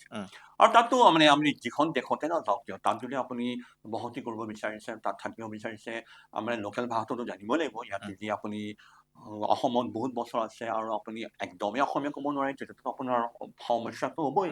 গতিকে মই যদি এজন বিদেশৰ মানুহ ইয়াত আহে অসমত আৰু তেওঁ কৈছে মই অসমীয়া একদমেই নাজানো আৰু অসমীয়া ক'বও নোখোজো, তেতিয়াতো তেওঁৰ সমস্যা হ'ব। সেইদৰে আপুনি যে অসমৰ মানুহ যদি বিদেশত যায়, জাৰ্মানীতে হওক বা ফ্ৰান্সতে হওক বা ইউকেতে হওক বা নৰ্থ আমেৰিকাতে হওক, অলপমানতো বেচিক এটা ভাষাৰ দখলটো লাগিব, ভাষাৰ এটা মানে দখলটোতো লাগিবই, যিটো ভাষাই নহওক কিয়। আৰু আপুনি যদি তাক চাকৰি কৰিব বিচাৰে, তেতিয়াতো আপোনাৰ সেই ভাষাৰ দখলটো মানে খুবেই বেছি মানে ওপৰ খাপৰৰ হ'ব লাগিব। হয়। এতিয়া ছাৰ আপোনাৰ মই যিটো মেইন থ্ৰাষ্ট এৰিয়া হয় সেইটোৰ বিষয়ে কিছু কথা পাতিব খুজিছোঁ। আপুনি ধৰ্ম আৰু বিজ্ঞান এই দুয়োটা বিষয়কে অধ্যয়ন কৰিছে। সমাজত এটা কথা প্ৰায়ে চলি থকা দেখিবলৈ পাওঁ যে ধৰ্ম আৰু বিজ্ঞান এই দুয়োটা পৃথক বিষয়। আপুনি ছাৰ এই দুয়োটা বিষয়ক কি ধৰণে বিবেচনা কৰে? So again, এইটো এটা খুব ভাল প্ৰশ্ন, আৰু ইনফেক্ট মই বোধহয় 2 সপ্তাহৰ আগত মানে সন্দিকৈ কলেজত, হেণ্ডিক কলেজত পুৰা এটা 45 মিনিটৰ এটা বক্তৃতা দিছিলে এই বিষয়টোৰ ওপৰতে, মানে ধৰ্ম আৰু বিজ্ঞানৰ মাজত কিবা এটা কানেকশ্যন আছে নে, কিবা এটা ফাণ্ডামেণ্টেল অপজিশ্যন আছে নে নাই। গতিকে এই বস্তুটোৰ বিষয়ে বহুতখিনি ক'ব পাৰি, কিন্তু মই খুব সহজ সৰলভাৱে জাষ্ট এটা বস্তুৰ ওপৰত মই গুৰুত্ব দিম। সেইটো হৈছে ইংলিছত দুটা শব্দ আছে, এটা হৈছে চায়েন্স আৰু এটা হৈছে চাইণ্টিজম। চ' চাইণ্টিজমটো হ'ল SCIENTISM। গতিকে চায়েন্সটো হৈছে এইটো, science is a human endeavor in collecting information about the world, and we gather information about the world, and we collect information about the world, and we try to systematize the information through processes of quantification, falsification, verification. So this is science. So when we go to school or college, আমি যেতিয়া school কলেজত যাওঁ, যিটো বিজ্ঞান পঢ়ো, সেইটো science বুলি কওঁ। কিন্তু scientism is a much stronger claim that the only entities, the only things that exist are the ones that are studied by science. আৰু এই scientism যিটো claim, এইটো আচলতে এটা metaphysical claim, which cannot be directly verified or falsified in the way that I can verify that there are 2 glasses in front of me. And so 1 glass, 2 glass, I have the concept of a glass and I know how to count things. So I come to the conclusion that there are 2 glasses. কিন্তু এই যে scientismৰ যিটো মানে main thesis, that the only entities, only objects, only things that exist are the ones within space and time, that claim cannot be directly verified or falsified in this direct manner. গতিকে তাৰ মানে এইটো যে কিছুমান ধৰ্মীয় মানুহে ক'ব যে science is a tool, but scientism is a metaphysical claim which we may or may not accept. Or where you stand on this debate, the relation between science and scientism will shape your view on the relation between science and religion. For example, if you are a religious believer, you may say that when I go to the laboratory in the Department of Physics in the University of Guwahati, I'm a scientist insofar as I carry out the processes of science. I'm gathering information about the cosmos. I'm systematizing this body of knowledge. But I do not accept scientism, that the only entities that exist are the ones that are studied by physics. গতিকে that is why the debate is somewhat inconclusive on this topic. So there are practicing scientists who are not believers, religious believers. There are also practicing scientists who are believers. Sir, আমি যদি এটা বিষয় চাওঁ যে ধৰ্মৰ ক্ষেত্ৰত, তেতিয়াহ'লে আমি দেখিবলৈ পাওঁ যে বিশেষতঃ হিন্দু ধৰ্মৰ ক্ষেত্ৰত কৰ্মকাণ্ডৰ ৰিচুৱেলছ, এই যিবিলাক কথা চলি আছে সেইবিলাকক আজিকালি বহুতে অপ্ৰাসংগিক বুলি কয়। আপুনি ধৰ্মতত্ত্বৰ অধ্যয়ন কৰোঁতে ভাৰতবৰ্ষৰ হিন্দু ধৰ্মৰো বিভিন্ন বিষয় অধ্যয়ন কৰিছে। গতিকে এই ৰিচুৱেলছবিলাকৰ আৰু আজিৰ ব্যস্ততাপূৰ্ণ সময়ছোৱাত এই ৰিচুৱেলছবিলাকৰ প্ৰয়োজনীয়তা ছাৰ আপুনি অনুভৱ কৰেনে বা এইবিলাক প্ৰাসংগিক বুলি ভাবেনে? গতিকে এই যে প্ৰশ্নটো মানে কৰ্মকাণ্ড আৰু জ্ঞান কাণ্ডৰ মাজত কি সম্বন্ধ বা কি বিৰোধিতা, এইটো প্ৰশ্ন মানে বেদান্ত শাস্ত্ৰত বাৰে বাৰে আহে। এতিয়া এজন ভাষ্যকৰ আছে, তেওঁৰ নাম শংকৰাচাৰ্য। তেওঁ মানে ভাষ্য লিখিছে মানে উপনিষদৰ ওপৰত, ভগৱত গীতাৰ ওপৰত। তেওঁৰ মতে কৰ্মকাণ্ডৰ কি কৰে, karmakanda is good for what he refers to as chitta shuddhi, It's only good for purification of the mind. কিন্তু আচল যিটো মোক্ষ সেইটো মানে কৰ্মকাণ্ড দি হ'ব নোৱাৰে, সেইটো মানে জ্ঞান কাণ্ড বা by which he means this self introspective realization of non-duality between Atman and Brahman. গতিকে at least according to one very significant reading of the Upanishads, the Bhagavad Gita, that of Shankaracharya's reading, karmakanda is not ultimately useful, but it is penultimately useful in preparing your mind, preparing your heart, purifying your mind for the final insight into reality. কিন্তু শংকৰাচাৰ্যৰ যিটো view এইটো মানে এটা মত, তেওঁৰ বহুত এটা মানে বেলেগ বেলেগ ধৰণৰ মত আছে। They place a greater emphasis on the use of karma. আৰু তেওঁলোকে এইদৰে ক'ব পাৰে, বিশেষকৈ যিবিলাক ভক্তিমূলক বেদান্ত শাস্ত্ৰ, তেওঁলোকে এইদৰে কয় যে কৰ্ম বা ৰিচুৱেলৰ মেইন ছিগনিফিকেঞ্চটো হৈছে এইটো, কৰ্মই নহয়, আপুনি যেতিয়া কৰ্ম কৰিছে, আপুনি কৰ্মটো কৰিছে এটা আত্মনিবেদনৰ ভাৱ লয় যে হে ঈশ্বৰ, হে ভগৱান, বোধহয় কৃষ্ণ বা বিষ্ণু বা শিৱ, যে মই যিখিনি কৰ্ম কৰিছোঁ, যিখিনি কৰ্মকাণ্ড কৰিছোঁ, এইখিনি মোৰ পূজা, এইখিনি মোৰ যিখিনি মানে দৈনন্দিন কৰ্ম, মই এতিয়া বিশ্ববিদ্যালয়ত গৈছোঁ, মই এটা ভাষণ দিলোঁ, মই এটা লেকচাৰ দিলোঁ, হে কৃষ্ণ আপুনি মোৰ এইখিনিয়ে মোৰ মানে দৈনন্দিন কৰ্ম আপুনি লৈ লওক মোৰ পূজা হিচাপে। গতিকে এই ভক্তিমূলক বেদান্ত শাস্ত্ৰত এই কৰ্মকাণ্ডৰ এটা বেলেগ ধৰণৰ ভাৱধাৰা আছে, এটা বেলেগ ধৰণৰ ব্যাখ্যা আছে। শংকৰাচাৰ্যৰ অদ্বৈত মতত এটা বেলেগ ধৰণৰ ভাৱধাৰা আছে। কিন্তু আপুনি যিটো কৈছে যে বহুত মানুহে ভাবে যে কৰ্মকাণ্ডৰ কোনো প্ৰাসংগিকতা নাই, সেই ভাৱধাৰাটো আছে বহুত মানে হিন্দু ধৰ্মৰ সম্প্ৰদায়ত। মই মেইনলি এইদৰে ক'ম, কৰ্মকাণ্ড শব্দটো ব্যৱহাৰ নকৰি আমি যদি ৰিচুৱেল শব্দটো ব্যৱহাৰ কৰোঁ, কিছুমান ধৰণৰ ৰিচুৱেলে কি দিয়ে, জীৱনক আমাক এটা ষ্ট্ৰাকচাৰ, এটা শৃংখলা দিয়ে। ধৰা মই যদি কওঁ আপুনি গুৱাহাটী বিশ্ববিদ্যালয়ৰ যদি ছাত্ৰ, আপোনাক সদায় ৰাতিপুৱা 9:30 যাব লাগিব, কিন্তু কি এইটো এটা ৰিচুৱেল, সেইটো এটা এক ধৰণৰ ৰিচুৱেল। আমি এইটো ৰিচুৱেল বুলি নাভাবোঁ, ৰিচুৱেল মানে অকল মন্দিৰত গৈ কৰাটোৱে ৰিচুৱেল। কিন্তু আমি যদি ৰিচুৱেলটোক আমি খুব বহলভাৱে ভাবোঁ, ৰিচুৱেল হৈছে exactly a sort of activity which is repeated and gives your life personal significance and structure and meaning. যে বিশ্ববিদ্যালয়ত যে ৰাতিপুৱাই 9:30 যাব লাগিব, এনেকুৱা লেকচাৰ হ'ব, তাৰপিছত আবেলি বন্ধুক লগ পাবা, this is also' a kind of ritual. গতিকে হিন্দু ধৰ্মত কৰ্মকাণ্ডৰ এই যে ষ্ট্ৰাকচাৰটো যদি দিয়ে, এই যে ডিচিপ্লিনটো দিয়ে, সেইটো কিমান গুৰুত্বপূৰ্ণ, কিমান দৰকাৰী, কিমান প্ৰাসংগিক, এইটোৰ ওপৰত হিন্দু ধৰ্মৰ কোনো এটা মানে এটা উত্তৰ নাই। আৰু মানে আপুনি জানে মানে হিন্দু ধৰ্মত খুব কম বিষয়ৰ ওপৰতে মানে এটা উত্তৰ আছে, হয় নাই? বেলেগ ধৰণৰ ভাষ্যকৰ আছে, বেলেগ ধৰণৰ সম্প্ৰদায় আছে, বেলেগ ধৰণৰ মতবাদ আছে, বিবাদ সম্বাদ হৈয়ে থাকে। গতিকে মই আপোনাৰ আগত মানে 2-3টা এনেকুৱা মানে ভাৱ মতবাদ দাঙি ধৰিলোঁ। এটা স্যাৰ সেলফ ডেভেলপমেন্টৰ কাৰণে আমি সেলফ এনালাইসিস কৰা খুব দৰকাৰ। আৰু প্ৰাচীন যিবিলাক হিন্দু ধৰ্মৰ গ্ৰন্থ আছিলে সেইবিলাকেও এই বিষয়টোৰ ওপৰত যথেষ্ট গুৰুত্ব দিছে। আপুনি নিজেও দৰ্শন আৰু ধৰ্মক গভীৰভাৱে অধ্যয়ন কৰিছে, তেনেকুৱা ক্ষেত্ৰত সেই গ্ৰন্থবিলাকৰ পৰা বা সেই অভিজ্ঞতাৰ পৰা আপুনি সেলফ ডেভেলপমেন্টৰ ক্ষেত্ৰত সেলফ এনালাইসিস কৰিবলৈ হ'লে আমি নিজক কি ধৰণে প্ৰশ্ন কৰা উচিত বুলি অনুভৱ কৰে? এইটো খুব ভাল প্ৰশ্ন আৰু খুব কঠিন প্ৰশ্ন।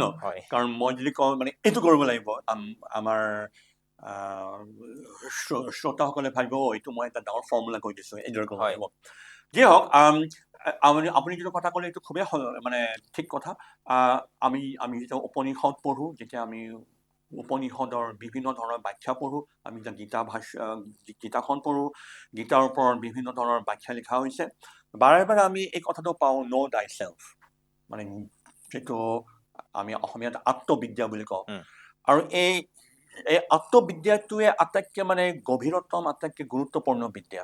মই যদি আপোনাক সুধোঁ এইটো ৰুমত কিমানটা গ্লাছ আছে, একদম সহজ প্ৰশ্ন আৰু একদম সহজ উত্তৰ, 1-2টা, ঠিক আছে। আৰু আপোনাৰ যদি সুধোঁ মই আপোনাৰ নাম কি, খুবেই সহজ উত্তৰ এইটো। আপোনাৰ কিমানখন গাড়ী আছে, খুবেই সহজ উত্তৰ, নাই বা এখন আছে বা দুখন আছে।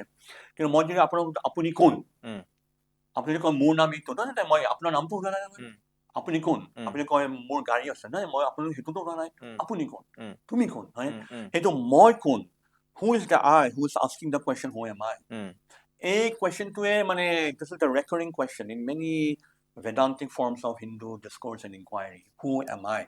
গতিকে বাৰে বাৰে কিছুমান উপনিষদৰ গীতাৰ ব্যাখ্যাকাৰে কয় যে ঠিক আছে বাৰু, তুমি গম পালা যে সাগৰত কিমান পানী আছে, ঠিক আছে আমি গম পালা যে দিছপুৰ হৈছে আমাৰ ৰাজ্যৰ কেপিটেল ঠিক আছে বাৰু গম পালা যে ভাৰতৰ জনসংখ্যা কিমান তুমি কোন গম পালা নে নাই মানে who is the you who is asking these questions গতিকে এতিয়া কিদৰে জানিব পাৰে যিটো তোমাৰ প্ৰশ্ন এইটো আকৌ মানে এটা উত্তৰ নাই কিছুমানে ক'ব তাৰ পথটো হৈছে জ্ঞান কিছুমানে ক'ব তাৰ পথটো হৈছে কৰ্মকাণ্ড কিছুমানে ক'ব তাৰ পথটো হৈছে ভক্তি তুমি একদম সাৰেণ্ডাৰ কৰি দিয়া ভক্তিমূলকভাৱে ঈশ্বৰক সেইটো সেই ভক্তিৰ যিবিলাক ব্যাখ্যা আছে তেওঁলোকে ক'ব যে তুমি নিজক জনাৰ যিটো উপায় সেইটো হৈছে ভক্তিৰ উপায় তুমি যেতিয়া ভগৱানক জানিবা নিজকে জানিবা ভগৱানক জানিবা সেইটো হ'ল এটা উত্তৰ আৰু বহুত ধৰণৰ উত্তৰ আছে এটা স্যাৰ নিজক কি প্ৰশ্ন কৰা উচিত নিজক জানাৰ কাৰণে নিজক জানাৰ কাৰণে কি প্ৰশ্ন কৰা উচিত এইটোৰ উত্তৰ দিবলৈ গ'লে মই এটা শেক্সপিয়াৰৰ এটা কথা কম এইটো বোলে হেমলেটত আছে পলনিয়াছ বুলি এজন কেৰেক্টাৰে হেমলেটত কৈছিল to thine own self be true মানে you have to be true to your own self হয় ইয়াৰ মানে কি সেইটোৰ কথা মানে সেইটো মানে how can I be true to my own self তাৰ মানে কি to be true to my own self I have to first know who am I who is the self right so to be true to my own self I have to be engaged in a continuous journey of self exploration of self inquiry of self introspection এটা মই ভাবিব পাৰো যে মই মানুহজন খুব দয়ালু খুব কম্পেশনেট খুব ট্ৰুথফুল খুব জ্ঞানী এটা I have to carry out a very rigorous process of self inquiry to think am I really these things or am I projecting myself into the world in this way আৰু মোক ধৰা বহুত মানে কিবা কিবি কৈছে যিবিলাক মই ভালো পোৱা নাই I have to take those factors into account and understand মানুহ কিয় বা মোৰ বিষয়ে এইদৰে কৈছে গতিকে that is part of the journey of self exploration গতিকে মই এইটো জাৰ্ণি বুলি কৈছো এইটো মানে কোনে ক'ব নোৱাৰে যে ঠিক আছে মই আজি গুৱাহাটী গৈ পালো মানে চেল্ফ ইনকুৱাৰী শেষ বা মই এতিয়া যোৰহাট যাম কালি যেতিয়া মই যোৰহাট গৈ পালো মোৰ চেল্ফ ইনকুৱাৰী শেষ যেতিয়ালৈকে আমি জীয়াই থাকো এই this process of self inquiry is an inquiry আৰু because the self is never an isolated self, we are always a social self. The self is always embedded in a social context. So there is always this dynamic of self and other and self. যেতিয়া মই এতিয়া এইটো ৰুমত আহিছিলো মইতো নিজে নাজানিছিলো আপুনি মোক কি ধৰণৰ প্ৰশ্ন দিব আৰু কি ধৰণৰ প্ৰশ্নৰ উত্তৰ মই কিদৰে দিম right now I'm in the moment, I'm in the flow. The self-other dynamic is in operation. গতিকে through this conversation with you I'm getting to learn a few things about myself. মই এনেকুৱা ধৰণৰ কথাও ক'ব পাৰোঁ মইতো ভবাই নাছিলো হয়নে ঠিক আছে এতিয়া আপুনি যদি গম পাইছে মই এনেকুৱা ধৰণৰ প্ৰশ্নও সুধিব পাৰোঁ এনেকুৱা ধৰণৰ প্ৰশ্নৰ উত্তৰত গতিকে how to know the self that question is deeply related to how to know the other and how to know the other that question is deeply related to how to know the self and we are part of this oscillation we are part of this spiral we are part of this dynamic sir এতিয়া আমাৰ যিখিনি দৰ্শকে আমাৰ কথাখিনি শুনি আছে তেওঁলোকে যদি পঢ়া পাতি কৰিব খোজে কিবা এখন গ্ৰন্থ যিখন গ্ৰন্থৰ জৰিয়তে তেওঁলোকে কিছু পৰিমাণে আপোনাক মই যিকেইটা প্ৰশ্ন সুধিছো সেইকেইটাৰ উত্তৰ পাব পাৰে তেতিয়াহ'লে আপুনি কোনখন কিতাপ আপুনি ৰিকমেণ্ড কৰিব বহুতেতো এনেকুৱা ক্ষেত্ৰত গীতাৰ কথা কয় আপোনাৰ ব্যক্তিগত অনুভৱ কি আপুনি মানে অ'কে মই প্ৰশ্নটো উত্তৰ দিয়াৰ আগতে আপোনাক এটা প্ৰশ্ন দিম যেতিয়া আপুনি কৈছে কিতাপ আপুনি মানে কি ধৰণৰ কিতাপ মানে এইটো সংস্কৃত নে অসমীয়া নে ইংৰাজী নে যিকোনো ভাষাত হ'ব পাৰে যিকোনো ভাষাত হ'ব পাৰে তেনেহ'লে মই এটা উদাহৰণ দিম বা এটা ছাজেশ্যন দিম বোধ হয় 1926-27 কথা এইটো সৰ্বেপল্লী ৰাধাকৃষ্ণন আমাৰ প্ৰেচিডেণ্ট আছিল ছেকেণ্ড প্ৰেচিডেণ্ট তেওঁ দুখন ভলিউম লিখিছিলে a history of Indian philosophy by Indian philosophy বুলি দুখন ভলিউম আছে এই দুখন ভলিউম অলপমান outdated because they were written in 1928 কিন্তু মানে এতিয়াও খুবেই এটা মানে ভাল ইন্ট্ৰডাকশ্যন মই ভাবোঁ যে এই দুখন যদি ভলিউম পঢ়ে ভলিউম 1 আৰু ভলিউম 2 সৰ্বেপল্লী ৰাধাকৃষ্ণনৰ an introduction to Indian philosophy খুব সহজভাৱে লিখা আছে মানে বেদৰ ওপৰত উপনিষদৰ ওপৰত ভগৱত গীতাৰ ওপৰত বিভিন্ন ধৰণৰ বেদান্ত শাস্ত্ৰৰ ওপৰত that is a very good introduction to many aspects of Indian and Hindu philosophy. এতিয়া স্যাৰ আপুনি যেহেতু ভাৰতবৰ্ষৰ বিষয়ে অধ্যয়ন কৰিছে প্ৰাচীন ব্যৱস্থাৰ বিষয়ে অধ্যয়ন কৰিছে তেতিয়া আমি প্ৰাচীন ব্যৱস্থাত প্ৰচলিত এটা ব্যৱস্থাৰ কথা যদি নাপাতো কথাখিনি আধৰুৱা হ'ব সেইটো হৈছে কাষ্ট চিষ্টেম যিটোক আমি বৰ্ণ ব্যৱস্থা বুলি কওঁ ব্যক্তিগতভাৱে মই এটা কথা বিশ্বাস কৰোঁ যে এই বৰ্ণ ব্যৱস্থাটো সম্ভৱতঃ এতিয়াৰ যি জন্মভিত্তিক ব্যৱস্থা তেনেকুৱা নাছিল, এইটো কৰ্মভিত্তিক এটা ব্যৱস্থা আছিলে, কিন্তু ক্ৰমাগতভাৱে সময়ৰ লগে লগে গৈ গৈ ই এটা ৰিজিড ছিষ্টেমত হৈ গ'ল যে যাৰ ঘৰত জন্মগ্ৰহণ কৰে সেই ব্যৱস্থাটোৱে মানুহজনে গোটেই জীৱন কঢ়িয়াই লৈ ফুৰিব লগা হয় আৰু বৰ্ণ ব্যৱস্থাক লৈ বিভিন্ন ধৰণৰ হিংসা কিবা কিবি ঘটনা ঘটিয়েই থাকে। তেনেকুৱা ক্ষেত্ৰত ছাৰ এই বৰ্ণ ব্যৱস্থাক আপুনি আপোনাৰ অধ্যয়নৰ ফালেদি কি ধৰণে বিশ্লেষণ কৰিব? Yes. So in trying to understand the development and the development and the origin and the genesis of caste, হয়। it is very important to have a historical standpoint or a perspective. গতিকে আমি যদি এটা ঋগ্ভেদ পঢ়ো, ঋগ্ভেদত exactly আমি জাতিভেদ বা জাতিভেদৰ প্ৰথাৰ কথা নাপাওঁ। আমি এটা পুৰুষ সূক্ত বুলি এটা সূক্ত আছে, তাত কয় যে when the cosmic person was divided and we find 4 groups, the Brahmin and the Rajanya became the Kshatriya and the Vaishya and the Shudra. কিন্তু precisely when did this mythical distinction in terms of a narrative become implemented and rigidified and socially entrenched? সেইটো লৈ মানে হিষ্টৰিয়ানৰ মাজত মানে ইতিহাস লিখা মানুহৰ মানে স্কলাৰৰ মাজত বহুত মানে বিবাদ চলি থাকে।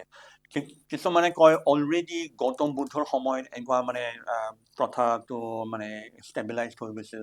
কিছুমানে কয় বোধহয় এইটো আমাৰ পিছতো হৈছে মানে মনুস্মৃতিৰ সময়ত, এটা second century of the common era, third century of the common era.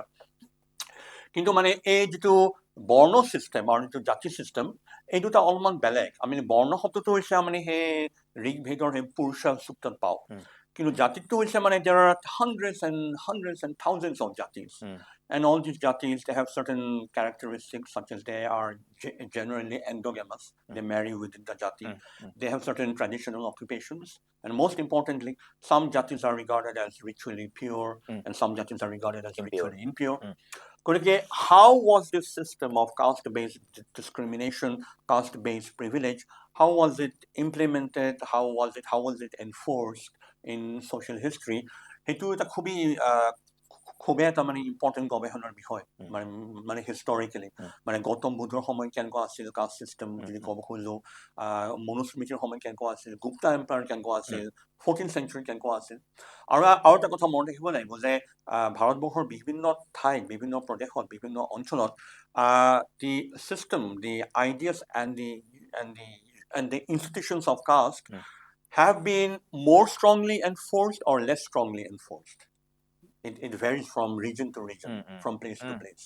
এতিয়া গুজৰাটত যিটো হৈছে তামিলনাডু নহ'ব পাৰে, কেৰেলাত যিটো হৈছে মহাৰাষ্ট্ৰ নহ'ব পাৰে, মহাৰাষ্ট্ৰত যিটো হৈছে আমাৰ নাগালেণ্ডত নহ'ব পাৰে, আৰু নাগালেণ্ডত যিটো হৈছে আমাৰ অসমৰ কামৰূপত নহ'ব পাৰে, আৰু কামৰূপত যিটো হৈছে আমাৰ যোৰহাটত নহ'ব পাৰে। গতিকে এই ধৰণৰ ৰিজনেল ভেৰিয়েশ্যনবিলাক কি হয় মানে সেইটো মানে চাব লাগিব। গতিকে কাষ্ট চিষ্টেমৰ ওপৰত মানে আমি বহুত ক'ব পাৰি, মানে জাতিৰ ওপৰতো বহুত ক'ব পাৰি, বৰ্ণৰ ওপৰতো বহুত ক'ব পাৰি। গতিকে আমি এতিয়া হিন্দু ধৰ্মত এইধৰণে এই ভইচটো যদিও আমি শুনো, বহুত মানে ভক্তিমূলক গ্ৰন্থত এইটোও আমি এনেকুৱা এটা ভইচটো শুনো যে ultimately our true identity is not in our ritual privileges or rights. যিটো ভাষা হয় অধিকাৰৰ ভাষা, যে এনেকুৱা অকল ব্ৰাহ্মীণ পণ্ডিতৰ এনেকুৱা অধিকাৰ আছে মানে বেদ পঢ়িবলৈ আৰু বেদ অধ্যাপনা কৰিবলৈ, আৰু নাৰীৰ কোনো মানে অধিকাৰ নাই। কিন্তু এনেকুৱা ভক্তিমূলক আমি শাস্ত্ৰবিলাকত এই শব্দটো পাওঁ, এই বাক্যটো পাওঁ যে our true identity is not to be measured in terms of our caste-based location, but in terms of our spiritual purification. To the extent that you and I have become devotees of the one God, spiritually we are equal. কিন্তু সেইটো ডাঙৰ কথা, spiritually we are equal does not mean socio-economically we are equal. Socio-culturally we are equal. So how to translate spiritual equality into real world equality is the great unfinished narrative. মই যদি কৈ দিওঁ ঠিক আছে তুমি আৰু মই সমান, কিয় তুমি এই বিষ্ণু মন্দিৰটো যোৱা আৰু ময়ো নামঘৰত যাওঁ, আমিতো সমানে ভক্ত। কিন্তু আমি ঘৰত গুচি যাওঁ, আমি দেখো ঠিক আছে তুমি মানে চহৰৰ মানে এইটো ঠাইত থাকা, আৰু তুমি চহৰৰ এইটো ঠাইত থাকা, তোমাৰ বেংক বেলেঞ্চ এইটো, তোমাৰ চাৰনেম এইটো, এইবিলাকতো গুচি নাযায়, হয় নাই? নামঘৰত আমি যদি 5 মিনিটৰ কাৰণে মানে একে হৈ যাওঁ, মই ক'ব খোজা নাই যে difference, that unification is not important. At least 5 মিনিটৰ কাৰণেতো we are equal. Equal. কিন্তু the real challenge is to how to translate the spiritual equality inside the namghor, inside the temple, into real world equality. Sir আমি যদি ইছলামৰ বিষয়ে কিছু পৰিমাণে অধ্যয়ন কৰোঁ, আপুনি নিশ্চয় এইখিনি কৰিছে, আৰু ইছলামৰ বিষয়ে অধ্যয়ন কৰিলে দেখিবলৈ পাওঁ যে ইছলামতো উচ্চ নিচৰ ধাৰণা কিন্তু আছে, তেওঁলোকৰ মাজতো এটা ষ্ট্ৰাকচাৰেল হাইৰাৰ্কি আছে, কিন্তু আমি বহুতে নাজানো যে ইছলামৰ মাজতো তেনেকুৱা ধৰণৰ কথা আছে, যিটো হিন্দু ধৰ্ম কিন্তু যথেষ্ট সমালোচিত এইটো ক্ষেত্ৰত। তেনেকুৱা ক্ষেত্ৰত স্যাৰ আপুনি কি অনুভৱ কৰে যে ইছলামৰ ক্ষেত্ৰত থকা এই বিষয়টো কিয় চৰ্চিত নহয়? I mean, not just Islam, also Christianity. হয়, এই বিষয়ে মই অৱশ্যে অৱগত নহয়। তাৰমানে কি হয়, মানে the very foundation of Christianity and Islam is this idea of spiritual equality, right? So main কথাটো হৈছে এইটো যে we are all equal in the eyes of God, and therefore we shall not make any distinctions socially, culturally. কিন্তু মই যে এটা কৈ আছিলোঁ আমি নামঘৰত একে, কিন্তু আমি যে ৰিয়েল ৱৰ্ল্ডত যেতিয়া আমি ওলাই যাওঁ তেতিয়া এই ডিফাৰেঞ্চবিলাক আহি যায়। এটা আমাৰ, if you study Christian history, if you study the history of Islam, you will see a similar dialectic বুলি যিটো কওঁ, dialectic, দ্বন্দ্বাত্মক সম্বন্ধ মানে ব্যক্তি আৰু সমাজৰ মাজত। The history of Islam also has various kinds of social distinctions, class distinctions.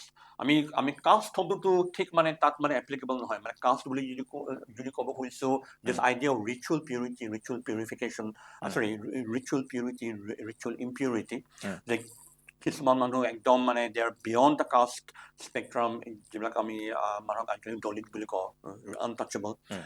That notion of ritual purity and ritual impurity is not quite present in Christianity and Islam. This is not to say that in Islamic history and Christian history, everybody has been equal. I mean, if you study the history of Islam, for example, তাতোতো আছে ৰজা আছে, বাদশাহ আছে, নৱাব আছে আৰু জমিনদাৰ আছে। আৰু তাৰপিছত the poor farmers at the grassroots, they are toiling, they cannot pay their taxes, they cannot pay their revenues.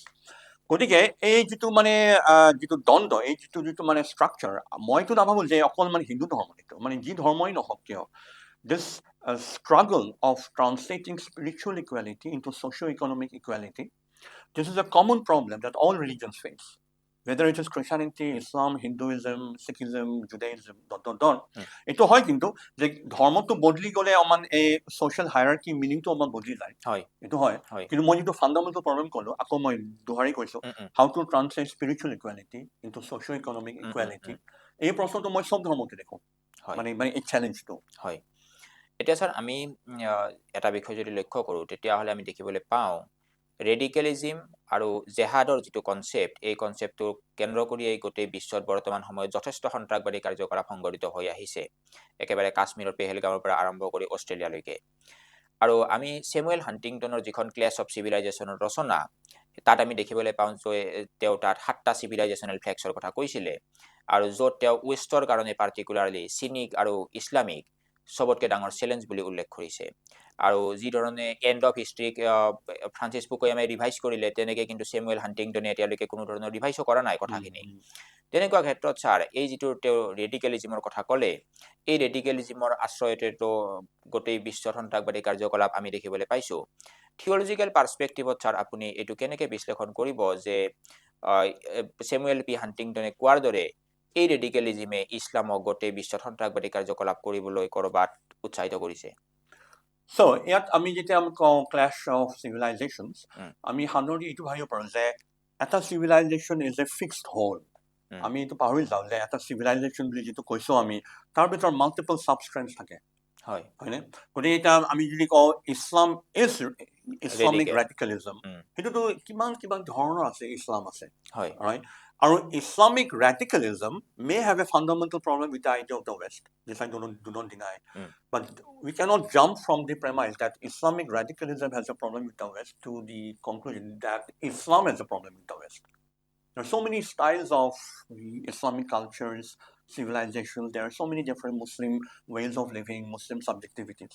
এতিয়া ধৰক মই এখন ক'ৰবাৰ দৰঙৰ বা গোৱালপাৰা এখন সৰু গাঁৱত যাওঁ, আৰু মই মুছলমান কিছুমান মানুহক লগ পাওঁ, তেওঁলোকক মই যদি সোধোঁ আপোনালোকৰ ইছলাম ধৰ্মৰ কিবা এটা প্ৰব্লেম আছে নেকি ৱেষ্টৰ লগত, তেওঁলোকে বোধহয় মোৰ প্ৰশ্নটো বুজি নাপাব, হয়নে? মানে কি ধৰণৰ বা প্ৰশ্ন সুধিছে, এইটো ৱেষ্ট বা বস্তুটো কি, আৰু কিয় বা ইছলামৰ প্ৰব্লেম হ'ব এনেকুৱা। গতিকে rather than speaking in terms of civilization, this is how I like to think of human beings. I like to think of human beings as individuals who are shaped in different ways by their surrounding civilization.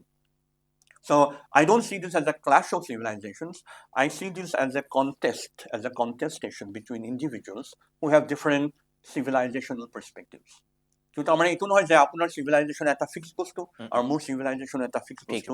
যে অলপমান আগতে আপুনি মোক প্ৰশ্ন সুধিছে যে ভাৰতীয় সংস্কৃতিৰ পৰা গৈ পেলাই ইউৰোপীয় সংস্কৃতিত আপুনি কি পালে, গতিকে মই সেইদৰে কৈছিলো নহয় আপুনি ভাই ভাৰতীয় সংস্কৃতিৰ এটা ফিক্স বস্তু, তাৰ পৰা কি বস্তু লৈ গ'লে, মই সেইদৰে সংস্কৃতি বা চিভিলাইজেশ্যন বস্তু নাচাওঁ।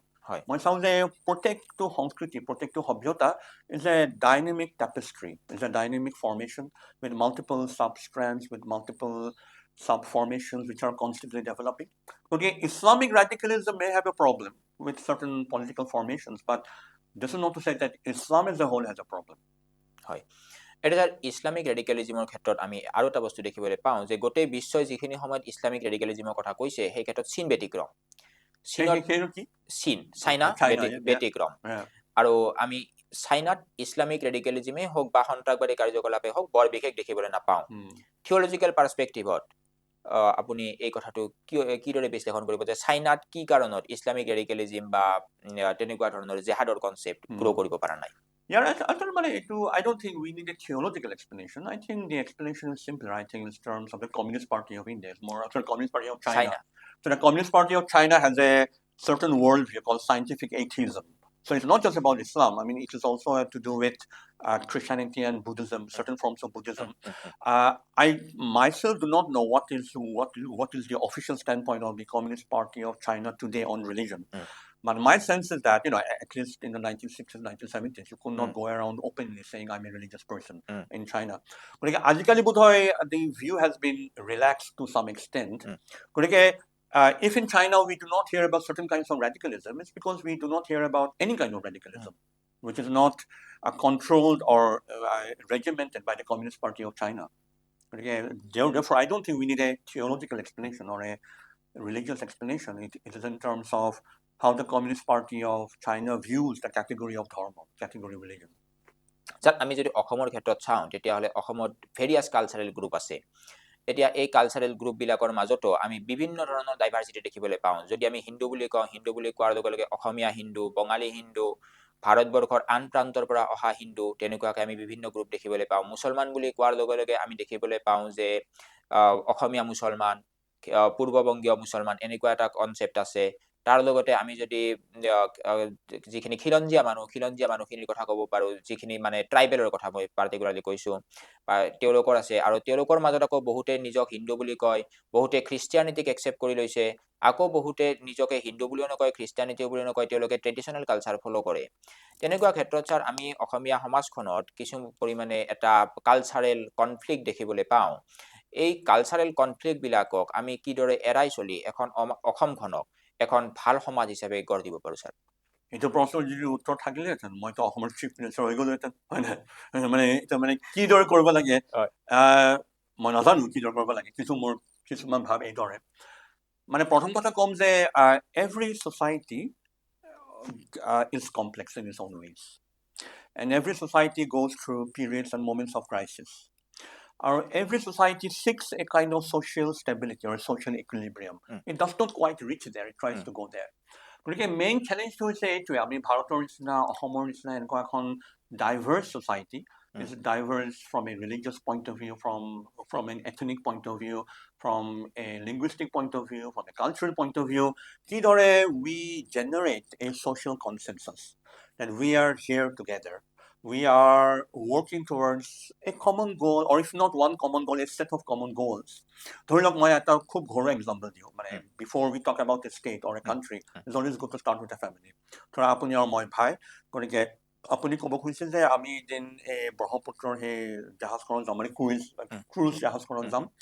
আপুনি কৈছে মই ছানছেটৰ সময়ত যাম। কৈছে মোৰ ছানছেট চাব মন নাই, মোৰ তৰাবিলাক চাব মন গৈছে, মই ৰাতি যাম। এইটো এটা ডাঙৰ কনফ্লিক্ট আহি গ'ল, হয় নাই? আপুনি যাব খুজিছে মানে ছানছেটৰ সময়ত, মই যাব খুজিছোঁ মানে ৰাতি, মানে তৰা চাব সময়ত। But we can arrive with a compromise. ঠিক আছে, আমাৰ 5টা বজাত যাওঁ, তেতিয়া আমাৰ ছানছেটৰ সময়ত দেখা হ'ব, আমাৰ তৰাৰ সময়ত দেখা হ'ব, ঠিক আছে? এইদৰে আমি ৰিজল্ভ কৰিলোঁ। যে ইয়াতকৈ এটা ডাঙৰ প্ৰশ্ন আহি যাব পাৰে যে এওঁ আমাৰ ভাই, তাই কৈছে মই জাহাজত নাযাওঁৱে, মই ব্ৰিজ হৈ যাওঁ। গতিকে how to manage that conflict, ঠিক আছে। তেতিয়াও বোধহয় কিবা উপায় আছে, আমি ক'ব পাৰিম যে ঠিক আছে বাৰু, সেই জাহাজখনেও যদি মানে ব্ৰিজৰ তলে যদি যায় তেতিয়া হ'ব নেকি বাৰু, ঠিক আছে। গতিকে মই কৈছোঁ মানে what we refer to as politics, I see politics as the art of the possible. What is possible if you can make it happen, and if you can generate a sort of consensus in which people feel represented and people feel heard, people feel that their voices matter. আৰু আপুনি এইটো বলছে কিদৰে কৰিব লাগিব, I do not have a formula or an answer to that, but that is the challenge. এইটো হৈছে মানে প্ৰত্যাহ্বান। কিবা কৰি যদি আমি বেলেগ বেলেগ বিভিন্ন ধৰণৰ জনগোষ্ঠী, বিভিন্ন ধৰ্ম, বিভিন্ন ভাষাৰ মানুহবিলাকক এনেকুৱা এটা we are able to give them an assurance that they belong, that they matter, that their voices are important and legitimate. কিন্তু কিদৰে কৰিব লাগিব সেইটো যদি বৰ আনচাৰ থাকিলে তেতিয়া মই বোধহয় MP বা MLA বা চিফ মিনিষ্টাৰ বা প্ৰাইম মিনিষ্টাৰ হৈ গ'লো। স্যাৰ, এতিয়া আপুনি এইখিনি যিখিনি কথা ক'লে এইখিনিত আঁত ধৰি মই এটা কথা আপোনাৰ ব্যক্তিগত অনুভৱৰ পৰা জানিব বিচাৰিম যে ইউকেত আমি যদি দেখিবলৈ পাওঁ যে তাত বিভিন্ন স্থানৰ পৰা যোৱা মানুহ, যিটো আমি প্ৰব্ৰজন বুলি কওঁ বা কাম বিচাৰি পেলাই যোৱা মানুহেই হওক, তেওঁলোকে এটা সমস্যাৰ সৃষ্টি কৰা বা ৱেষ্টৰ বিভিন্ন কাউণ্ট্ৰিত সেইটো বস্তু তেওঁলোকে মাজে মাজে প্ৰতিবাদ হয় যে সমস্যা হৈছে। তেনেকুৱা ক্ষেত্ৰত ছাৰ, তেওঁলোকৰ যিখিনি খিলঞ্জীয়া মানুহ, তেওঁলোকৰ ৰাইটছবিলাক প্ৰিজাৰ্ভ কৰাৰ কাৰণে তাত কি ধৰণৰ ব্যৱস্থা গ্ৰহণ কৰা হয়? ব্যক্তিগতভাৱে আপুনি কি দেখিছে? এইটো যিটো সমস্যা এতিয়া আমাৰ অসমত আহিছে, ভাৰতৰ বিভিন্ন প্ৰদেশত আহিছে, ইমিগ্ৰেশ্যন বুলি কয়, মাইগ্ৰেশ্যন বুলি কয়, সেইটো এটা বিৰাট ডাঙৰ সমস্যা হৈ গৈছে বিভিন্ন ধৰণৰ, মানে বিভিন্ন ঠাইত, মানে ইউৰোপত, ফ্ৰান্সত, হাংগাৰীত, টু চাম এক্সটেণ্ট জাৰ্মানী আৰু নেদাৰলেণ্ডছতো, আৰু মানে ইউকেটো। এতিয়া ইউকেৰ যিটো মানে পলিটিকেল চিন, এতিয়া বিভিন্ন ধৰণৰ ভইচ আছে। এতিয়া মানে labour party is the party in power নাও। লেবাৰ পাৰ্টিটো লেটছ চে the Labour Party is a fairly centrist party. আৰু এতিয়া কিছুমান পাৰ্টি আছে ৰাইট অফ চেণ্টাৰ, কিছুমান পাৰ্টি আছে left of centre, green party বুলি কয় এটা। গতিকে there is a deep anxiety that people are coming into the UK from other countries and taking away the jobs of the Khilonjia people, as you refer to them. গতিকে আকৌ ইয়াৰো মানে there is no one answer to this problem, there is no one voice, so across the political spectrum you find different voices. কিন্তু এতিয়া মানে এটা খুব মানে ডাঙৰ এংজাইটি হৈছে মানে for the ruling party that if they do not take a strong stance on immigration, they may lose their voter base to the parties on the right hand side of the spectrum. যেটো আমাৰ ইয়াতো হৈ আছে, ইয়াতো আমাৰ খুব এটা anxiety আছে যে আমাৰ নিজৰ মানুহবিলাকৰ যিটো আইডেণ্টিটি সেইটো বিলুপ্ত হৈ যাব। আমাৰ নিজৰ মানুহৰ ভাষা, ধৰ্ম, যিটো জাতীয়তা সেইটো কোনে প্ৰিজাৰ্ভ কৰিব, কোনে ৰক্ষণ কৰিব। গতিকে সেইটোৱে মই কৈছোঁ অলপমান দেৰি আগতে, মানে কিদৰে how to bring people together to the table for a discussion. কিন্তু পলিটিক্সটো জানেই, পলিটিক্সটো সাধাৰণতে সেইদৰে নহয়। Politics is one on the basis of elections. আৰু পাৰ্লিয়ামেণ্টাৰী ডেমক্ৰেচিৰ এটাই মানে যিটো মেইন মই ডিছএডভান্টেজ বুলি ভাবোঁ, সেইটো হৈছে যে parliamentary democracy does not allow you to think of a particular problem or of a particular region on the long term. Politicians usually think only for the next 5 years. Next 5 years. সেইটো বহুত মানে usually they think for the next 5 months, মানে or the next 2 years মান। গতিকে জানে মানে next 5 years পিছত election হ'ব, মই ইলেকশ্যনটো জিকিবৰ কাৰণে একদম কাম কৰি আছোঁ। But if politicians had a wider vision that for the next 40 years or 50 years I'm laying down some pathways which will bear fruit, I may not even get to see the fruit because I may not be around. But 40 years from today, this is my view of Assam, where this is Assam or this is in India, where people from different perspectives, they can come together and they can share a vision of being members of one great family. Take my family example to this show. How to is the big question. I mean, I do not have an answer to the how. এইটো কৰিলে হৈ যাব বা সেইটো কৰিলে হৈ যাব। গতিকে মই আকৌ কৈছোঁ, this is the challenge. Not just in India, not just in Assam. You see this challenge even in the UK now. You see this in North America, in the USA. You see this in France, in Germany, in Hungary, in Poland, I think also sometimes. So this is more or less a recurring global problem. That when people move across border lines, movement and migration of humanity across border lines often generates a deep sense of anxiety. এতিয়া sir আমি এটা অলপ বিতৰ্কিত বিষয় সেইটো কিহৰ বিষয়? Sir ধৰ্ম পৰিৱৰ্তন অ', ধৰ্ম পৰিৱৰ্তনৰ কথা আমি পাতিব খুজিছোঁ ধৰ্ম পৰিৱৰ্তনক লৈ বিভিন্ন ধৰণৰ আঁচনি বিভিন্ন ধৰ্মই গ্ৰহণ কৰে আৰু বেলেগ ধৰ্মৰ পৰা তেওঁলোকক নিজৰ ধৰ্মলৈ আয়ত্ত কৰিবৰ কাৰণে বিভিন্ন ধৰণৰ পলিচি লৈ পেলাই বিভিন্ন অৰ্গেনাইজেশ্যনেও কাম কৰে আৰু আমাৰ ইয়াত আমি হিন্দু ধৰ্মৰ ক্ষেত্ৰত কিন্তু তেনেকুৱা ধৰণৰ আঁচনি দেখিবলৈ নাপাওঁ আজিকালি মাজুলীত তেনেকুৱা ধৰণৰ হৈছে যে তাতো লাহে লাহে গীৰ্জাঘৰ গঢ়ি উঠিছে কিন্তু মাজুলীতো সত্ৰীয়া সংস্কৃতিৰ প্ৰাণকেন্দ্ৰ তাতো আগতে তেনেকুৱা ধৰণৰ হেৰি নাছিলে খ্ৰীষ্টান ধৰ্মাৱলম্বী লোক নাছিলে আৰু এইটোৱে এটা কালচাৰেল কনফ্লিক্ট এটা ক্ৰিয়েট কৰিব চেষ্টা কৰি আছে তেনেকুৱা ক্ষেত্ৰত ছাৰ এই ধৰ্ম পৰিৱৰ্তনৰ বিষয়টোক আপুনি কি ধৰণে আলোচনা কৰিব Yeah, so this is a very good question. And প্ৰথম কথা হৈছে এই প্ৰশ্নটোৰ বিষয়ে ভাবিব গ'লে we have to understand the pre-independence colonial history হয় of India of legislation relating to conversion. উম, এতিয়া কি হ'ল colonial Indiaত the question of conversion became connected to the question of the numerical representation of a community. Um, And the numerical representation of the community is connected in turn to the question of how much political power you will wield, you will yield, or you will be able to exercise. গতিকে সেই চিষ্টেমটোৰ নাম হৈছে communal ইলেক্টৰেট গতিকে যদি হিন্দুৰ বেছি ৰেপ্ৰেজেণ্টেশ্যন আছে তেতিয়া মানে there will be more Hindu members in the legislative assembly and so on. Of course, after independence, there was no this whole system of communal electorates was done away with.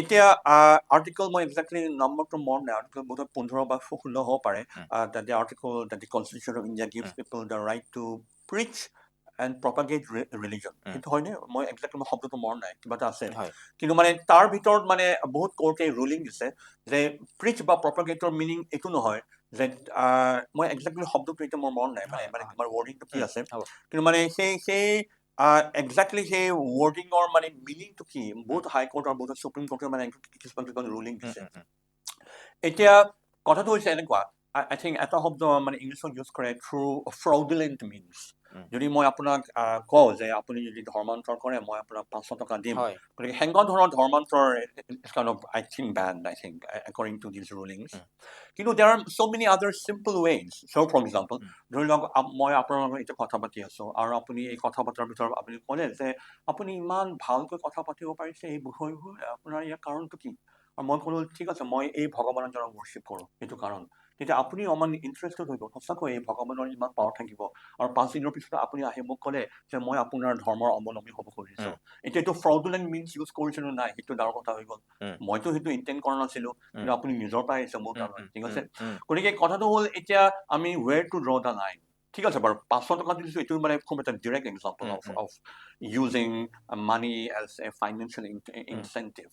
কিন্তু ধৰকচোন আপুনি কিবা এটা ধৰ্মৰ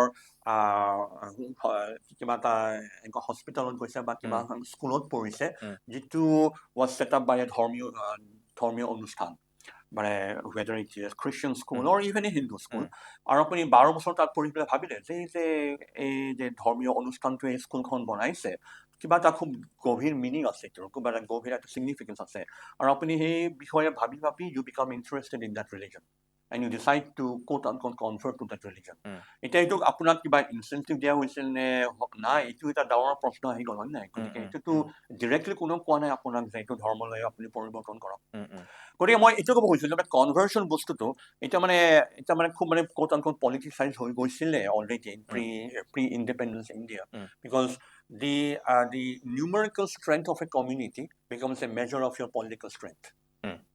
যদি বেছি হিন্দু আছে বেছি ভোট আছে মানে ইন দি লেজিসলেটিভ কাউন্সিল সেইদৰে এতিয়াৰ প্ৰশ্নটো আমাৰ বেলেগ হৈ গৈছে আজিৰ দিনত ফিয়াৰ বা এংজাইটিটো এনেকুৱা যে আপুনি যদি if you become converted to Islam or to Christianity you will become denationalized মানে আপোনাৰ যিটো জাতীয় যিটো আইডেন্টিটি সেইটো বেলেগ হৈ যাব because your true identity will not be anymore as a citizen of the Indian nation state. Your true identity will be as somebody who is trying to go to maybe Saudi Arabia or trying to go to UK or trying to go to Europe. So the anxiety is that if more and more people here become Christian and Muslim, we will have one more partition, we will have one more fragmented society. So that is a real fear, it's a real anxiety. To what extent is this valid or not? For that, of course, you will have to go and do field work and talk to people at the grassroots and see what is happening. But that is where the anxiety comes from. That conversion leads to denationalization. Sir আমি যদি আপোনাক এনেকৈ কথাটো কওঁ যে যিখিনি আমাৰ কনভাৰ্চনৰ কথা চলি আছে সেইটো যিখিনি তেওঁলোকৰ ধৰ্মীয় গ্ৰন্থ সেই ধৰ্মীয় গ্ৰন্থসমূহত বা তেওঁলোকৰ যিটো ৰিলিজিয়াছ ফিলচফি হয় সেই ৰিলিজিয়াছ ফিলচফিৰ পাৰ্ট হয় নে নহয়? So এনেকুৱা কোৰাণত এনেকুৱা আছে শব্দ লিখা আছে, ভাৰ্চেছ লিখা আছে, আৰু খ্ৰীষ্টান বাইবেলত এনেকুৱা ভাৰ্চেছ লিখা আছে, শব্দ লিখা আছে, হয়, which can be read to mean that you should actively promote Christianity or Islam and bring people into your fold. ঠিক আছে? এইটো ক্ষেত্ৰত এটা শব্দ খুব গুৰুত্বপূৰ্ণ শব্দ, এইটো ইংলিছত কয় হাৰ্মিনিউটিক্স। আৰু হাৰ্মিনিউটিক্স হৈছে কিদৰে আপুনি এখন ধৰ্মীয় শাস্ত্ৰ ধৰ্মীয় গ্ৰন্থ পঢ়িব, কি ধৰণৰ মানে আপুনি কিদৰে মানে এনালাইচিছ কৰিব, ৰিচিভ কৰিব। ঠিক আছে? এতিয়া কোৰাণে হওক, উপনিষদে হওক, ভগৱত গীতাই হওক, মনুস্মৃতিয়ে হওক, বাইবেলে হওক, বিভিন্ন ধৰণৰ কথা লিখা আছে। কিন্তু আপুনি এইটো দেখিব যে for example how Christians would read some parts of the Bible in 1625 is very different from how some Christians will read the Bible in 2025. বাইবেলত যিখিনি কথা লিখা আছে সেইগুলোতো একো চেঞ্জ হোৱা নাই। লেটিন ভাষাটো লেটিন ভাষাই হৈ আছে, গ্ৰীক ভাষাটো গ্ৰীক ভাষাই হৈ আছে। কিন্তু আজি কিছুমান খ্ৰীষ্টিয়ান সম্প্ৰদায় বা খ্ৰীষ্টিয়ান গ্ৰুপ বা ডিনমিনেশ্যনে কিদৰে সেইখিনি কথা ল'ব আজি 2025 can be quite different from how they would have read in 1625. And the same applies to Islam. গতিকে the relevant phrases which can be read in this way, that you should go out and actively bring people into the fold, can be read and has been read in different ways by Muslims in India, in South Asia, in other parts of Europe, in other parts of the world, likewise by Christians. The Christian সম্প্ৰদায় আছে, some of them believe that the meaning of those verses is indeed to do this, to actively go out and promote the message of Christ and bring people into the church. There are many other Christians who say the meaning of this verse is simply that you be a good Christian and your life itself will become an example. Your life itself will become a good message that may hopefully invite people. মই যে আপোনাৰ example দিছিলোঁ, আপুনি মোক শুনিছে যে আপুনি যে এই 2 ঘণ্টা কথা পাতি আছিলে এইদৰে, তাৰ কাৰণটো কি? মই কৈছোঁ মোৰ এই যে ভক্তি আছে এই ভগৱানক, এতিয়া আপুনি ভাবিলে সঁচাকৈয়ে এইটো খুব ইম্পৰ্টেণ্ট কথা ক'লে, মই বাৰু আপোনাৰ লগত যাম নেক্সট টাইম। ঠিক আছে? গতিকে if I give you this answer, am I directly converting you? No.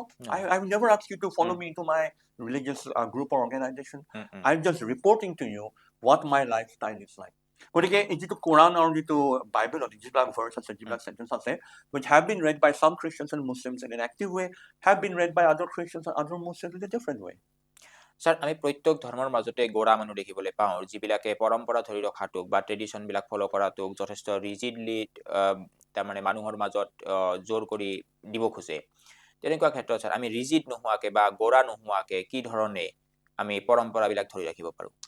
Again, I mean, এইটো কিমান ডাঙৰ প্ৰশ্ন হয় নাই? এইটো যদি মই এটা উত্তৰ দিব পাৰিলোহেঁতেন একদম মই ডাঙৰ মানে ধাৰ্মিক মানে লিডাৰ হৈ গ'লোহেঁতেন এতিয়া। গতিকে এটা সহজভাৱে ক'বলৈকে মই এইটো ক'ম যে আমি যেতিয়া কোনো এটা ধৰ্মৰ বিষয়ে ভাবোঁ বা চিন্তা কৰোঁ বা কিবা এটা ধৰ্মীয় জগতৰ ভিতৰত আমি জীৱন যাপন কৰোঁ, তেতিয়া মই 4টা ভেৰিয়েবল মই আপোনাক এতিয়া উল্লেখ কৰিছোঁ। এটা হৈছে স্ক্ৰিপচাৰ, এটা হৈছে মানে শাস্ত্ৰ, যিখনে শাস্ত্ৰ নহওক কিয়, উপনিষদ, গীতা, কোৰাণ, বাইবেল। নেক্সটটো হৈছে ট্ৰেডিশ্যন, মানে পৰম্পৰা। আপুনি কি ট্ৰেডিশ্যনত সেই শাস্ত্ৰখন পঢ়িছে, আপোনাৰ কি হাৰ্মিনিউটিক্স, সেই শব্দকেইটা, সেই বাক্যকেইটাৰ ব্যাখ্যা আমি কোনটো মানিছে। ইমানজন গুৰু আছে, ইমানজন পীৰ আছে, ইমানজন চাৰ্চৰ লিডাৰ আছে, কোনজনৰ আপুনি ফ'ল' কৰিছে ট্ৰেডিশ্যনটো। ঠিক আছে? কিন্তু অকল শাস্ত্ৰ আৰু ট্ৰেডিশ্যন দিয়ে ধৰ্ম নহয়, আৰু এটা আছে এক্সপিৰিয়েঞ্চ। আপোনাৰ অনুভৱটো কি? আপোনাৰ অনুভৱৰ লগত এই বাক্যটো মিলে নিমিলে, এই যে বাক্য দিয়া আছে শাস্ত্ৰৰ ওপৰত, এইটো মিলে নিমিলে, এইটো হৈছে অনুভৱ। আৰু ফাইনেলি হৈছে আপোনাৰ চিন্তা শক্তি, আপোনাৰ যিটো ক্ৰিটিকেল ইণ্টেলিজেঞ্চ আছে। গতিকে ধৰ্ম বুলি ক'বলৈ গ'লে মই এই 4টা যিটো ভেৰিয়েবল, তাৰ যিটো মানে ৱেব, তাৰ যিটো মেট্ৰিক্স, সেইটো বুজো। মই আকৌ কৈ দিছোঁ কি কি। এটা হৈছে শাস্ত্ৰ, স্ক্ৰিপচাৰ, এটা হৈছে পৰম্পৰা, ট্ৰেডিশ্যন। এই পৰম্পৰাইতো আপোনাক কয় যে শাস্ত্ৰখন এইদৰে পঢ়িব, কিন্তু আপুনি মানিব নাপৰিব পাৰে যে নাই এই বাক্যটো মই একদম মানিব নোৱাৰোঁ। কিয়? কাৰণ মোৰ যিবিলাক অনুভূতি, একদম বেলেগ। তাৰ লগত মিলা নাই। ধৰা কোনোবাই এনেকুৱা এটা ব্যাখ্যা দিছে যে চব মুছলমান মানুহ এনেকুৱা, কিন্তু মোৰতো স্কুলত এনেকুৱা কিমান ভাল মুছলমান বন্ধু আছিল, যেতিয়া মোৰ বিপদ হয় অকল তেওঁহে মোক সহায় কৰিছিল, এতিয়া মোৰ যিটো অনুভূতি এইটোতো ব্যাখ্যাৰ লগত নিমিলা নাই, ঠিক আছে। আৰু বেলেগ কিবা কৈছে, এনেকুৱা হ'ব পাৰে মোৰ চিন্তা শক্তিটো আছে, মোৰ চিন্তা শক্তি একদম এটা মানে চিভিলাইজেশ্যনৰ চব মানুহে একদম একে হ'ব পাৰে নেকি, মই সেইটো চিন্তা কৰিম। গতিকে চিন্তা শক্তি, মোৰ অনুভূতি আৰু যিটো মানে ট্ৰেডিশ্যন পৰম্পৰা ব্যাখ্যা দিয়া হৈছে আৰু শাস্ত্ৰ, এই চাৰিটা বস্তু যদি মিলাই চলো তেতিয়া মোৰ মতে ধৰ্মৰ যিবিলাক বিপদ অলপমান মানে কমাব পাৰো। আৰু তাৰ কাৰণে প্ৰপাৰ এডুকেশ্যনৰ যথেষ্ট দৰকাৰ আছে। সেইটো মানে আমাৰ চিন্তা শক্তিটো খুব বেছি ইম্পৰ্টেণ্ট বস্তু, আৰু চিন্তা শক্তি আৰু যিটো অনুভূতি এই দুটা বস্তু মানে একেলগে চলিব লাগিব। তাৰ কাৰণে প্ৰপাৰ এডুকেশ্যনৰ যথেষ্ট দৰকাৰ। প্ৰপাৰ এডুকেশ্যন লাগিব, প্ৰপাৰ অভিভাৱক লাগিব, প্ৰপাৰ গাইড লাগিব, কাৰণ এডুকেশ্যনটো কোনে দিছে সেইটোতো খুব ইম্পৰ্টেণ্ট বস্তু হৈ যায়। কিন্তু হয়, কিন্তু আমাৰ শিক্ষা লাগিব, আৰু আমাৰ এনেকুৱা মানুহ লাগিব, এনেকুৱা অভিভাৱক লাগিব who are compassionate, who are kind, who are insightful, who are thoughtful.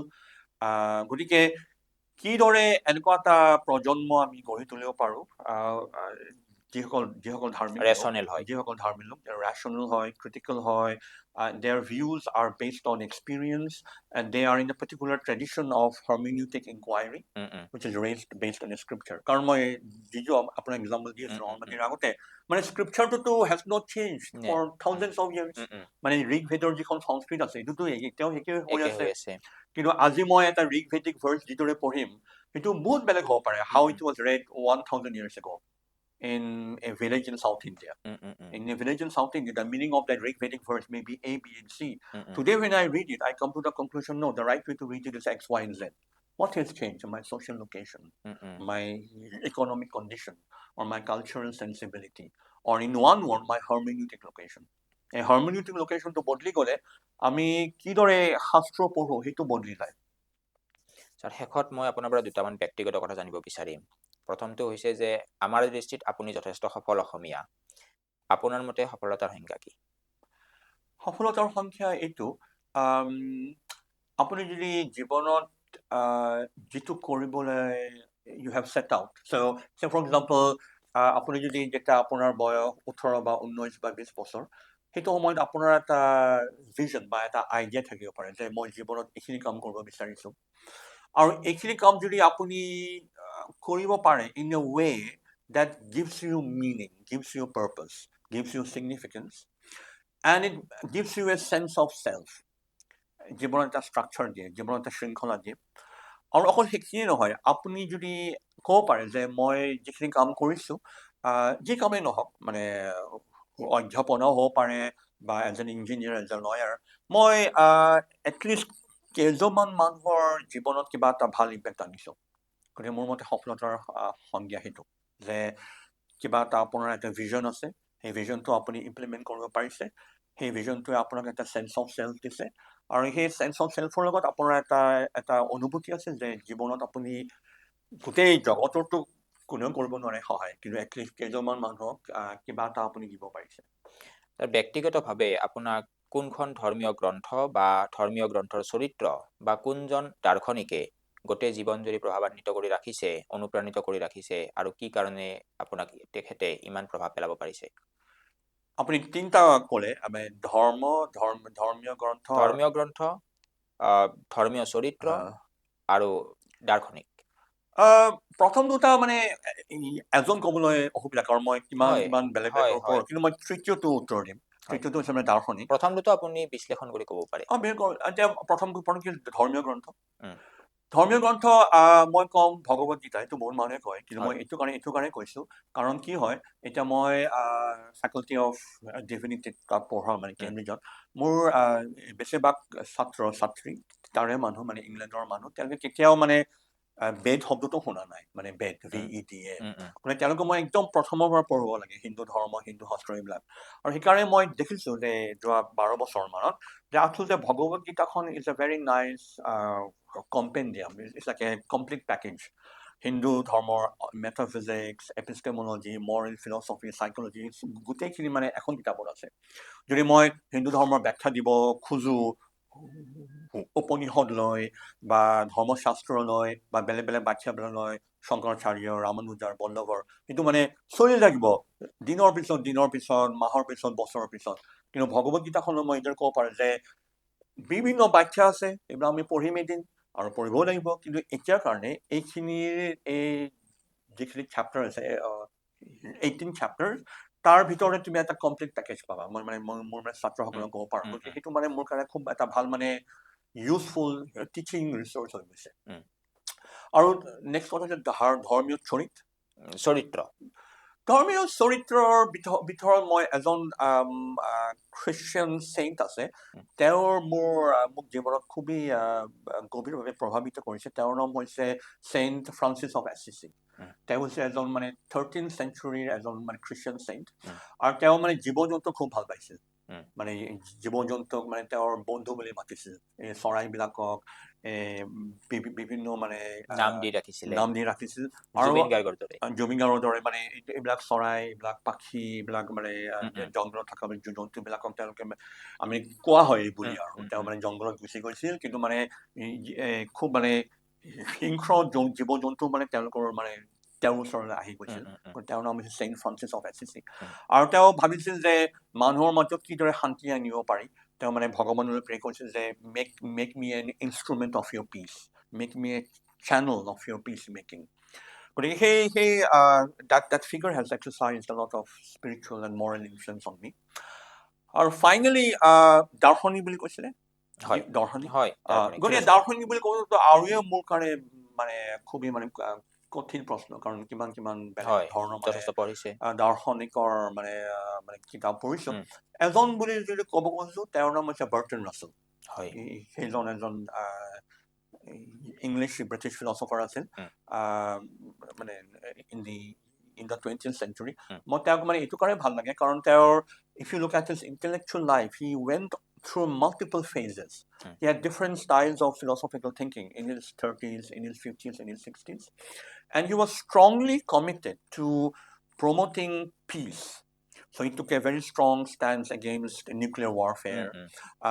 I think, if I remember correctly, at some point he even lost a very important position in Cambridge because of a certain political view he had.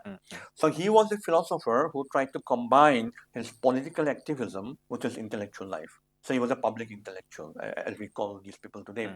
So দাৰ্শনিকৰ ভিতৰত মই Bertrand ৰাছেলক এই কাৰণে কৈছোঁ, because he was not just a quote-unquote philosopher. He was a philosopher who knew how to write in a beautiful style.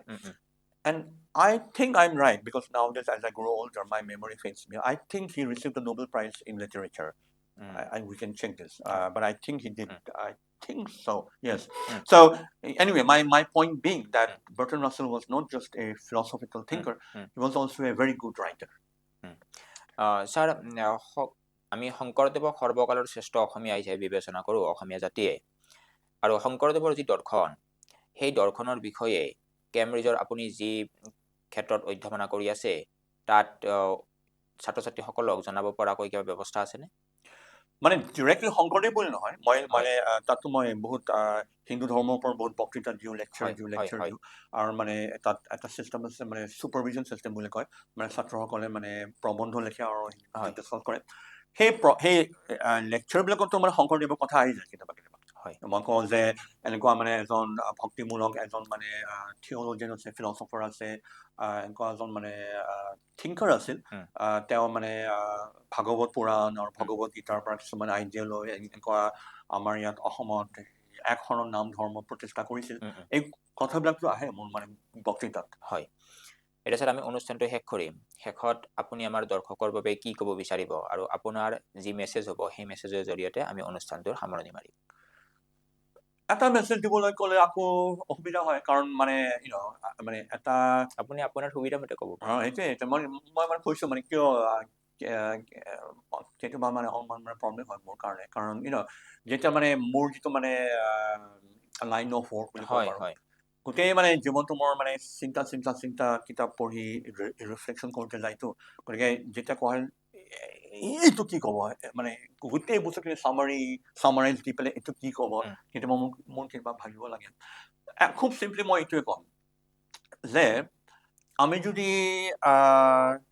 if we can find the space in our heart, in our hridoy, if we can find the space in our heart to cultivate a sense of kindness and compassion towards the other, whoever may be the other, whoever may be the outsider may be a migrant or an immigrant or an alien or an outsider or somebody who's very poor, who is destitute, if we can find the space in our hridoy, in our heart, to have some measure of kindness and compassion to the other, that I will say is already the road to heaven, the road to paradise.